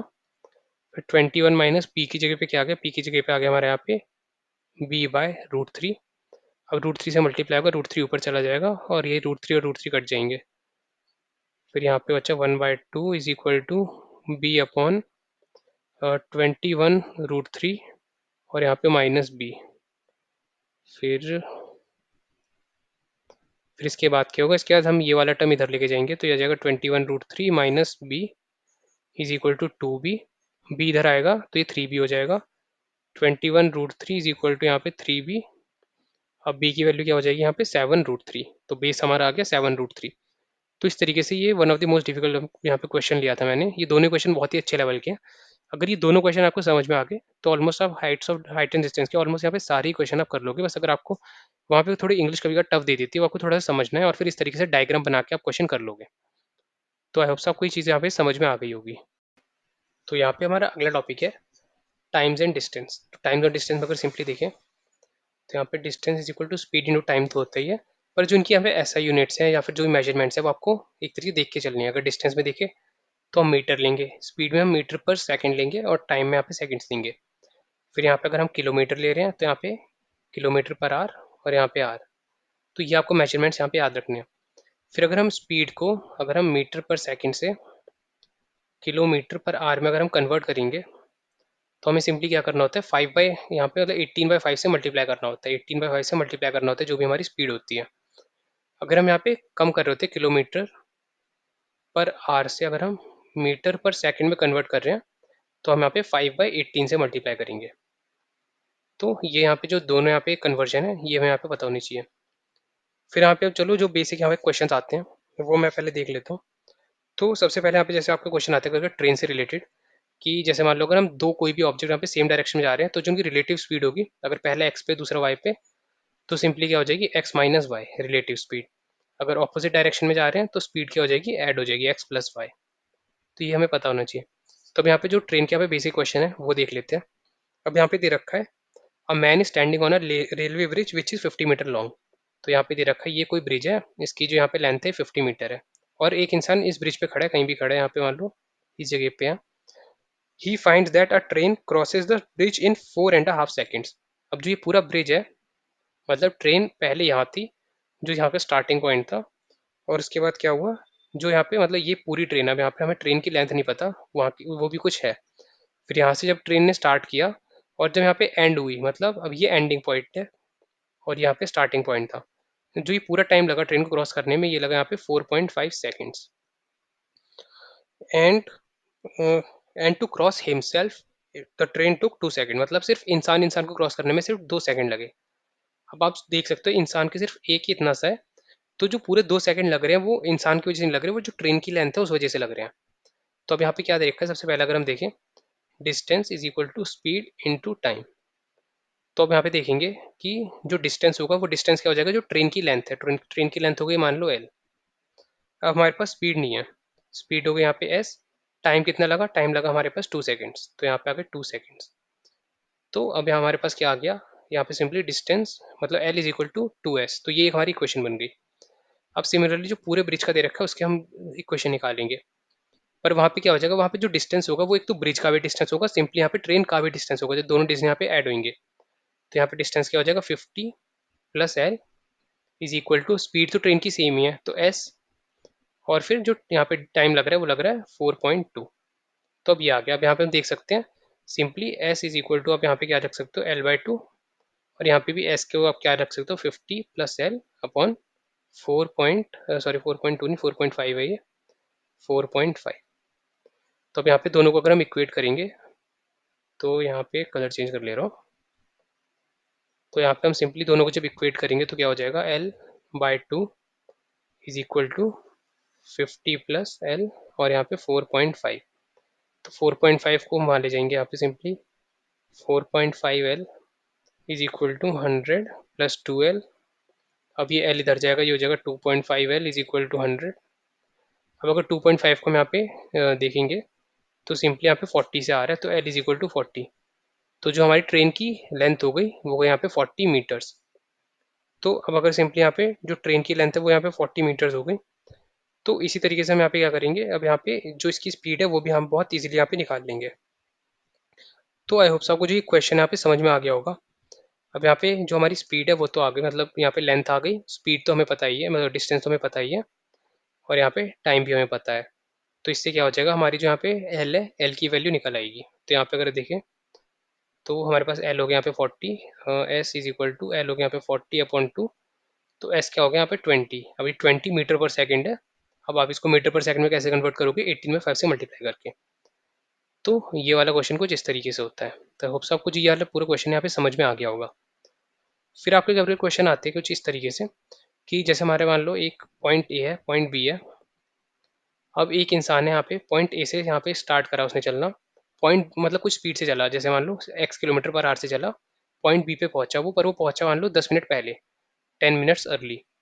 फिर वो अब अगली बार क्या करा उसने, अगली बार उसने देखा कि जैसे अभी देखा कि जल्दी पहुंच गया, अगली बार उसने क्या करा कि y किलोमीटर/आवर मतलब कुछ स्पीड कम या ज़्यादा पे चला। फिर वो यहाँ पे 8 मिनट लेट पहुंचा, पहले पहुंचा अर्ली, अब वो यहाँ पे पहुंचा 8 मिनट लेट। तो ये वाले क्वेश्चन हम यहाँ पे कैसे करते हैं वो अब यहाँ पे हम डिस्कस करते हैं। तो यहाँ पे हम लेट लेके चलते हैं, जैसे जिसे हम क्वेश्चन बना लेते पूरा कि वो 6 किलोमीटर/आवर की स्पीड में चला और कितना 12 मिनट अर्ली पहुंचा, 12 मिनट अर्ली। फिर अगर वो 4 किलोमीटर/आवर की स्पीड में चला तो यहाँ पे वो 10 मिनट लेट पहुंचा, 10 मिनट लेट। तो अब हमें ये बताना है वो कितनी स्पीड पे चले कि एग्जैक्ट टाइम पे पहुंचे। तो अब ये क्वेश्चन कैसे करेंगे, जैसे सिंपली डिस्टेंस हमें पता नहीं, distance equal to speed into time होता है। तो अब यहाँ हमारा टाइम मान लो हमारा टी है, पर वो कितना मिनट अर्ली पहुंच रहा है, t-12। तो यहाँ पे हम सिंपली जैसे किलोमीटर में तो किलोमीटर में लेके चलेंगे, तो डिस्टेंस तो हमेशा सेम ही रहेगा। तो अब यहाँ पे स्पीड क्या होगी, पहले 6 हो गई।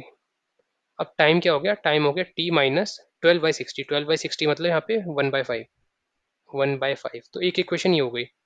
फिर सिमिलरली जो नीचे वाली इससे हम दूसरी इक्वेशन बनेंगे, तो d इज इक्वल टू 4, फिर इंटू अब यहाँ पे t प्लस क्या हो रहा है 1/6। 1/6 कैसे हो गया, 10/60, 10/60 को 1/6, और प्लस इसलिए कर रहे हैं क्योंकि लेट आ रहा है। जितना उसे टी टाइम लगना था उससे बाद में पहुंच रहे हो, यहाँ पे टी टाइम लगना था उससे पहले पहुंच रहा है। तो अब ये दोनों इक्वेशन आ गए, आप देख सकते हो। अब इसे इक्वेट करोगे अगर तो यहाँ पे ये हो जाएगा 4, फिर यहाँ पे 60+1, और यहाँ पे आ गया अपॉन 6, फिर इज इक्वल टू अगर हम यहाँ पे देखें तो यहाँ पे हो जाएगा 6/5, हो जाएगा 5t-1। तो ये हमारी दो इक्वेशन होगी। फिर अगर हम देखें यहाँ पे 20 इंटू 6 हो जाएगा 120t plus 20 is equal to 6 से यहाँ पे 36 हो गया, 36 इंटू 5 करें यहाँ पे हो जाएगा 180, 36 इंटू 5 180t, और फिर यहाँ पे माइनस हो गया यहाँ पे 36। अब अगर हम यहाँ पे देखें ये इधर चला गया 60t, ये इधर चला गया यहाँ पे 56। अब यहाँ पे हम देखेंगे t की वैल्यू क्या आ गई 56/60। तो ये आ गया यहाँ पे t की वैल्यू, मतलब ये आई है अब यहाँ पे आवर्स में, मतलब मिनट्स में अगर देखें तो 56 मिनट्स, उससे मतलब 56 मिनट एवरेज टाइम लेना चाहिए। तो अगर एवरेज टाइम मतलब हमारे पास टाइम आ गया, तो डिस्टेंस तो हमें डी ही हो गया, स्पीड इंटू टाइम। अब यहाँ पे हमें क्या करना है, सिंपली जो भी यहाँ पे मतलब टाइम लगना था वो हमने यहाँ पे बहुत ही इजीली निकाल लिया। तो कुछ इस तरीके भी यहाँ पे क्वेश्चन आ सकते हैं। तो आपको यहाँ पे थोड़ा मतलब ये जो क्वेश्चन है कैलकुलेशन थोड़ी टफ होती है, तो बस हमने कैलकुलेशन यहाँ पे सिंपल बनाने कि किस तरीके से हम कर सकते हैं। फिर यहाँ पे करके ऐसा क्वेश्चन आता है कि मान लो ए पॉइंट से बी पॉइंट पे जा रहा है, जैसे 61 किलोमीटर का डिस्टेंस था, और वो टोटल उसने कितने लगाए, टोटल उसने 9 आवर लगाए। पर वो पार्टली बाय फुट, मतलब कुछ यहाँ पे फुट पे चला at the speed of 4 kilometre per our, और बाकी यहाँ पे मान लो कार या बाइसाइकिल किसी भी चला 9 किलोमीटर पर आवर पे। तो 9 किलोमीटर पर आवर और 4 किलोमीटर पर आवर। अब ये एवरेज स्पीड है और टोटल यहाँ पे टाइम कितना लग रहा है, टोटल टाइम लग रहा है 9 आवर। टोटल डिस्टेंस कवर कर रहा है 61 किलोमीटर। तो जब भी इस तरीके का क्वेश्चन होता है एक चीज़ आपको याद रखनी कि जो हमारी मतलब स्पीड होती है वो होती है टोटल टाइम, नहीं यहाँ पे total distance upon total time. तो यहाँ पे अगर हम देखें तो स्पीड अभी हमें स्पीड होती है हमारी यहाँ पे 61 किलोमीटर पर आवर को अगर हम 9 से डिवाइड कर देंगे तो स्पीड हो जाएगी 61/9। फिर हमारे पास टोटल डिस्टेंस है 61। अब स्पीड कितनी है, स्पीड हमें पता नहीं, तो मान लेते हैं कि वो x किलोमीटर पहले ही फुट पे चला। तो जब फुट पे चला तो वो गया यहाँ पे x/4 और बाकी कितना बचा 61 माइनस x/9 की स्पीड। तो ये हो गई हमारी एक इक्वेशन। अब हमें इसे सिंपली सॉल्व करना है। तो यहाँ पे देख सकते हो एक ही वेरिएबल है x, तो उसकी यहाँ पे वैल्यू आ जाएगी।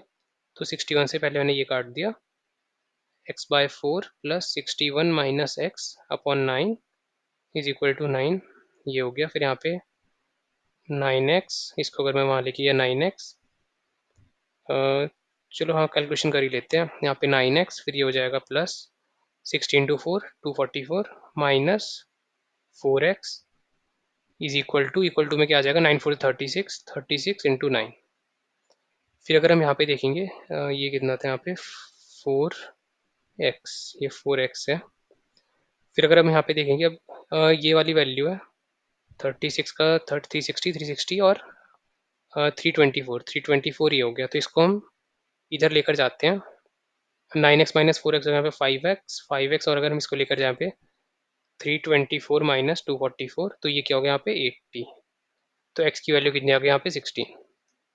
तो सिंपली इस तरीके यहाँ पे क्वेश्चन आ सकते हैं। तो बस ये कैलकुलेशन आपको थोड़े ध्यान से करनी है और किस तरीके से करनी है आपको देख लेना है और कोशिश करनी है कम से कम यहाँ पे कैलकुलेशन मतलब मिनिमाइज कर सको अपनी। तो यहाँ पे आपको इस तरीके से कुछ लेके चलना है और अगर आप ये क्वेश्चन आप कर पा रहे हो तो ऑलमोस्ट आप सारी क्वेश्चन कर पाओगे हमारे टाइम्स एंड डिस्टेंस के। फिर यहाँ पे हमारा जो अगला कॉन्सेप्ट आता है वो आता है बोट का। तो बोट भी यहाँ पे टाइम और डिस्टेंस का यहाँ पे बस थोड़ा सा एक्सटेंशन है। चीज़ें दोनों में सिमिलर ऑलमोस्ट सिमिलर होती हैं, पर यहाँ पे क्या होता है कि एक तो हमारी यहाँ पे रिवर हो गई। अब रिवर पहले से कुछ स्पीड पे जा रही है, तो यहाँ पे जैसे रिवर की होगी यहाँ पे x speed, x kilometre per our. और फिर अब क्या हो रहा है, अब हमारी एक मोटर बोट है, मतलब मोटर बोट है जैसे हम रोइंग कर रहे हैं, तो उसकी उसकी स्पीड अलग है, वो मान लो y किलोमीटर पर आवर। तो जब भी कुछ ऐसा गिवन होगा तो अगर आप डाउन स्ट्रीम जाओगे तो क्या होगी, आपकी स्पीड ऐड हो जाएगी। अगर आप यहाँ पे डाउन स्ट्रीम जाओगे तो आपकी स्पीड क्या हो जाएगी x + y kilometre per hour.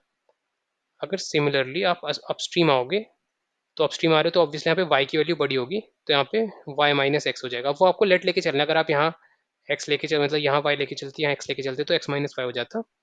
तो वो तो नॉर्मल है, आप अपने कैलकुलेशन के हिसाब से ये सब मतलब कोई भी आप वेरिएबल ले सकते हो। फिर अगर आपको मान लो दे रखा है कि डाउन स्ट्रीम में आपकी स्पीड u है और अपस्ट्रीम में v है, मतलब पहले से दे रखा है कि हमारे पास u और v दे रखा है कि डाउन स्ट्रीम में जब आप जा रहे हो तो आपकी स्पीड u है। u मतलब आपकी मोटर मतलब बोट की भी प्लस जो रिवर है उसकी स्पीड। और अगर आप अपस्ट्रीम जब आ रहे हो तो आपकी v है, मतलब जो हमारे क्या बोलते हैं जो स्ट्रीम की स्पीड माइनस किससे करेंगे हम, बोट की स्पीड से। तो अब अगर आपको ये दोनों चीज़ गिवन हो और आपको बोले कि बोट की स्पीड निकालो स्ट्रीम की स्पीड निकालो, तो हम कैसे निकालेंगे। तो सिंपली जो बोट की स्पीड होगी वो होगी हमारे यहाँ पे u+v/2 और जो हमारे यहाँ पे स्ट्रीम की स्पीड होगी, स्ट्रीम की स्पीड वो हो जाएगी हमारे यहाँ पे u-v/2। तो ये दो हमारे यहाँ पे मेजर कुछ चीज़ें थी जिनके बारे में हमें यहाँ पे पता होना चाहिए। तो यहाँ पे अगर सिंपली मैं आपको क्वेश्चन बताऊँ तो यहाँ पे क्वेश्चन दे रखा है a man can row upstream at 8 kilometre per hour. तो चलो अगले पेज पे क्वेश्चन ले लेते हैं। अब man can row upstream in 8 kilometre per hour, तो वो अपस्ट्रीम जा रहा है कितना 8 किलोमीटर पर आवर में, एंड डाउन स्ट्रीम है 10.6 किलोमीटर पर आवर। अब डाउन स्ट्रीम कितना जा रहा है यहाँ पे 10.6 किलोमीटर पर आवर। अब उसके बाद हमें निकालना है find the rate of man in still water and the rate of current. अब यहाँ पे स्टिल वाटर और करंट का निकालना है, तो सिंपली हम क्या करेंगे सबसे पहले, ये हो गया हमारा यहाँ पे u, ये हो गया यहाँ पे v।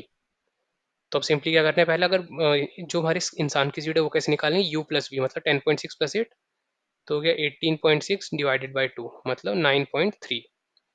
और अगर हम यहाँ पे करंट की स्पीड निकालेंगे तो 10.6 - 8 मतलब यहाँ पे हो जाएगा 2.6 डिवाइड बाई 2, ये हो गया 1.3।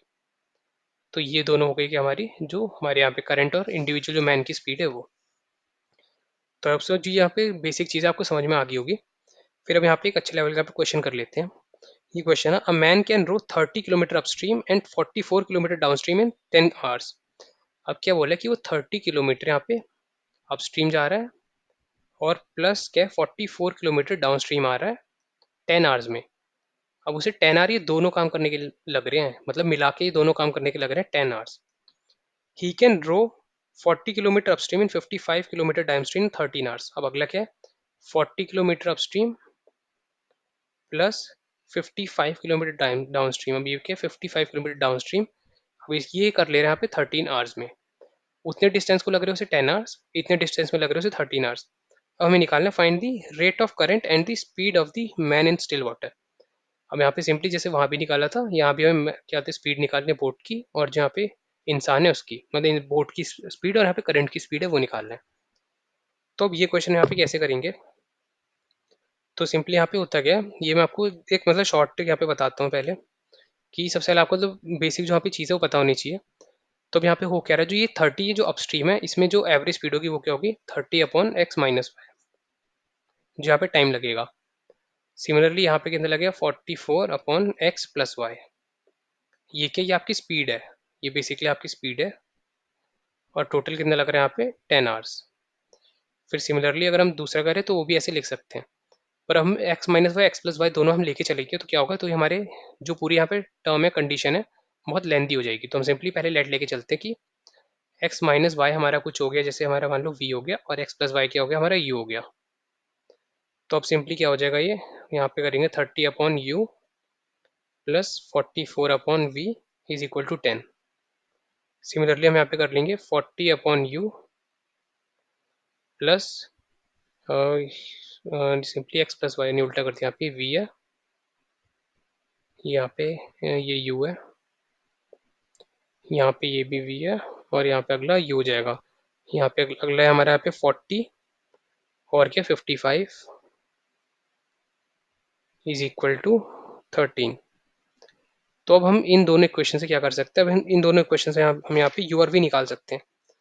तो आप आई होप आपको जो यू आर वी यहाँ पे निकाल लोगे, तो सिंपली जो हमारा यू आ जाएगा वो आ जाएगा हमारे यहाँ पे 1/5, और जो वी आ जाएगा वो आ जाएगा हमारे यहाँ पे वी आ जाएगा हमारा 1/11। अब जब यू और वी आ गया तो हम सिंपली एक्स और वाई भी यहाँ से निकाल लेंगे। तो एक्स आ जाएगा हमारे यहाँ पे 5, और जो हमारा मतलब एक्स आ जाएगा हमारे यहाँ पे एक्स आएगा हमारे यहाँ पे सिंपली जो, चलो कैलकुलेशन अगर यहाँ पे करके देखें 1/5 1/11, तो ये आ जाएगा यहाँ पे 8 किलोमीटर आ जाएगा। मतलब 8 किलोमीटर के ये डाउन स्ट्रीम है, मतलब जो इंसान के यहाँ पे, मतलब इंसान के यहाँ बोट की स्पीड है वो 8, तो सिमिलर जो करंट की स्पीड होगी वो होगी यहाँ पे 3 किलोमीटर पर आवर। तो सुबह से आपको कैलकुलेशन है ये थोड़ी देख लेनी है, पर जो क्वेश्चन होगा वो इस तरीके से होगा। मैंने आपको थोड़ा ये बता दिया कि अगर हम x+y लेके चलते तो बहुत लेंथी हो जाता है, इसलिए हम जो पहले से हम कुछ लेट लेके चल रहे हैं ताकि जो हमारी कैलकुलेशन है बहुत सिंपल हो जाए। तो आई होप सो जो ये पूरा यहाँ पे कुछ चीज़ें आपको जो कॉन्सेप्ट है यहाँ पे बोर्ड का ये आपको समझ में आ गया होगा, और इस तरीके से यहाँ पे क्वेश्चन ऑलमोस्ट हर 2 पेपर में या 3 पेपर में बनते रहते हैं, तो इसलिए बहुत ज़्यादा इंपॉर्टेंट है। तो यहाँ पे हमारा लास्ट टॉपिक है यहाँ पे इस वीडियो का, तो वो यहाँ पे हम सेट थ्योरी यहाँ पे डिस्कस करेंगे। तो सेट थ्योरी में सिंपली आपके ऐसे क्वेश्चन आते हैं कि मान लो कोई एक यहाँ पे गेम है, वो कोई एक इंसान खेलता है, जैसे यहाँ पे क्रिकेट। तो क्रिकेट ऑलमोस्ट आप कह सकते हैं 40 खेल रहे हैं। फिर यहाँ पे फुटबॉल 25 लोग खेल रहे हैं। उसी तरीके से यहाँ पे हॉकी 60 लोग खेल रहे हैं। फिर ऐसे कि बनो क्रिकेट और फुटबॉल दोनों यहाँ पे 10 खेल रहे हैं। फुटबॉल और हॉकी दोनों यहाँ पे मान लो 5 खेल रहे हैं। फिर यहाँ पे क्रिकेट और हॉकी दोनों आपके जैसे 10 लोग खेल रहे हैं। तो अब ये कैसे, जैसे इसका क्वेश्चन करना होता है तो आपको डायग्राम बना के करना होता है, ये होता है वेन डायग्राम। और ऑलमोस्ट अगर आप वेन डायग्राम आपने बना लिया तो आप ऑलमोस्ट आपके सारे यहाँ पे क्वेश्चन सॉल्व हो जाएंगे। तो अब यहाँ पे हम देखते हैं, तो जैसे यहाँ पे क्या बोल रखा है, सबसे पहले ये हो गया हमारा क्रिकेट, ये हो गया फुटबॉल, ये हो गया यहाँ पे हॉकी। तो अब सबसे पहले हमारे यहाँ पे बोला है सी इंटरसेक्शन, मतलब क्रिकेट और फुटबॉल दोनों 10 लोग खेल रहे थे। जो ये पूरा ये वाला पूरा जो एरिया है यहाँ पे 10 आएंगे, मतलब हमें यहाँ की वैल्यू नहीं पता, तो ये मान लो एक्स हो गया, तो ये हो जाएगा यहाँ पे 10 - x। फिर इसके बाद मतलब फुटबॉल और हॉकी ये तो यहाँ पे 5, तो ये x है, तो ये कितना हो जाएगा, ये हो जाएगा यहाँ पे 5 - x। फिर ये है क्रिकेट और हॉकी 10 है, तो ये हो जाएगा 10 - x। अब इसी तरीके से अगर हम लेट लेते हैं मान लो x की जो तीनों गेम खेल रहे हो यहाँ पे 2 लोग हैं, तो यहाँ पे ये कितना हो जाएगा, तो ये चलो अलग से यहाँ पे बना देता हूँ। तो ये हो गया, तो जैसे दो लोग तीनों गेम खेल रहे हैं, तो ये कितने हो जाएंगे, ये हो जाएंगे 8, ये हो जाएंगे 3, और ये हो जाएंगे फिर से 8। अब उसके बाद क्रिकेट कितने खेल रहे हैं, क्रिकेट खेल रहे हैं हमारे 40। तो 40 मतलब 8 8 16, 16 और 2 18, 18 तो हो गए, तो बचे कितने, 22। अगर फुटबॉल में देखें, फुटबॉल है हमारे पास 25, तो 25 होगा यहाँ पे, 8 और 5 13, तो बचे यहाँ पे 12। अब हॉकी हमारे पास 60, तो यहाँ पे कितने हो गए, 8, और ये 8 और 3 11, 13 13, और यहाँ पे बचे कितने, 47। तो ये हो गए 47। तो इस तरीके से आपको जो वेन डायग्राम है अगर ये बनाना आ गया, तो आपका क्वेश्चन है बहुत ही इजीली आपका सॉल्व हो जाएगा। फिर आपको यहाँ पे दो जो फॉर्मूले मैं बता देता हूँ। तो सबसे पहला हमारा ए यूनियन बी का जो फॉर्मूला है, एन ए यूनियन बी, वो होता है हमारे यहाँ पे n A plus n B minus n A intersection B. तो सिंपली इसका मतलब क्या है कि जितने ए और बी में यहाँ पे मिला के जो मतलब जो मिला के लोग खेल रहे हैं, उसमें से जो यहाँ पे, क्योंकि देखो जैसे ये पूरा सर्कल हो गया, अब यहाँ पे ए यूनियन बी का मतलब क्या है, ये पूरा जो यहाँ पे ये पूरा एरिया है ना, ये पूरा है। अब यहाँ पे वो कह रहा है एन ए, तो ये वाले हो गए, एन बी ये हो गए। पर अब आप देखोगे जो ये वाला बीच वाला एरिया दो बार काउंट हो चुका है, तो एक बार हम इस काउंट को यहाँ पे माइनस कर रहे हैं, तो ये हो गया। फिर सिमिलरली अगर आपका 3 सर्कल्स होंगे तो क्या होगा, तो वो हो जाएगा हमारा n A union B union C का हो जाएगा हमारे यहाँ पे n A plus n B plus यहाँ पे एन सी, फिर उसके बाद होगा यहाँ पे minus n A intersection B minus n A intersection C minus n B intersection C. अब यहाँ पे देखते हैं यहाँ पे क्या हो रहा है कि हमने पहले ये वाला एरिया ले लिया, ये ले लिया, ये ले लिया। अब आप देख सकते हो जो ये वाला एरिया ये दो बार काउंट हुआ, ये वाला एरिया दो बार काउंट हुआ, ये वाला एरिया दो बार काउंट हुआ, पर जो ये वाला है बीच वाला यहाँ पे तीन, यहाँ पे ये कितनी बार काउंट हुआ, 3 बार। ठीक है। अब हम देखते हैं यहाँ पे क्या हो रहा है, ए इंटरसेक्शन भी, ए इंटरसेक्शन भी हम माइनस कर रहे हैं। ए इंटरसेक्शन भी मतलब जैसे ये ए हो गया, ये बी हो गया, ये सी। अब इंटरसेक्शन मतलब ये वाला पूरा हमने माइनस किया, तो यहाँ पे एक बार ये माइनस हो गया, और ये दो बार था तो एक बार हो गया, तो ये इक्वेट हो गया। फिर यहाँ पे ये वापस से दो बार हो गया, और ये एक बार हुआ तो ये भी इक्वेट हो गया। फिर यहाँ पे ये 3 बार हुआ, और ये एक बार और हुआ, तो ये भी इक्वेट हो गया। पर अब ये 3 बार ही ऐड हुआ था, 3 बार ही सब्ट्रैक्ट हो गया, तो हमें एक और बार यहाँ पे ऐड करना पड़ेगा।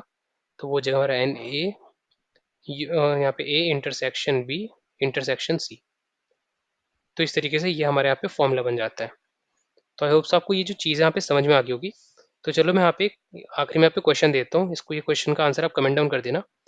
इन a class consisting of 100 students, यहाँ पे टोटल मतलब टोटल यहाँ पे 100 लोग हैं। अब यहाँ पे 20 लोग को इंग्लिश आती है, ये अलग से बना देता हूँ, 20 लोग को इंग्लिश आती है, तो ये पूरा जो इंग्लिश है ये पूरा यहाँ पे 20 की इंग्लिश आती है 20 लोगों को।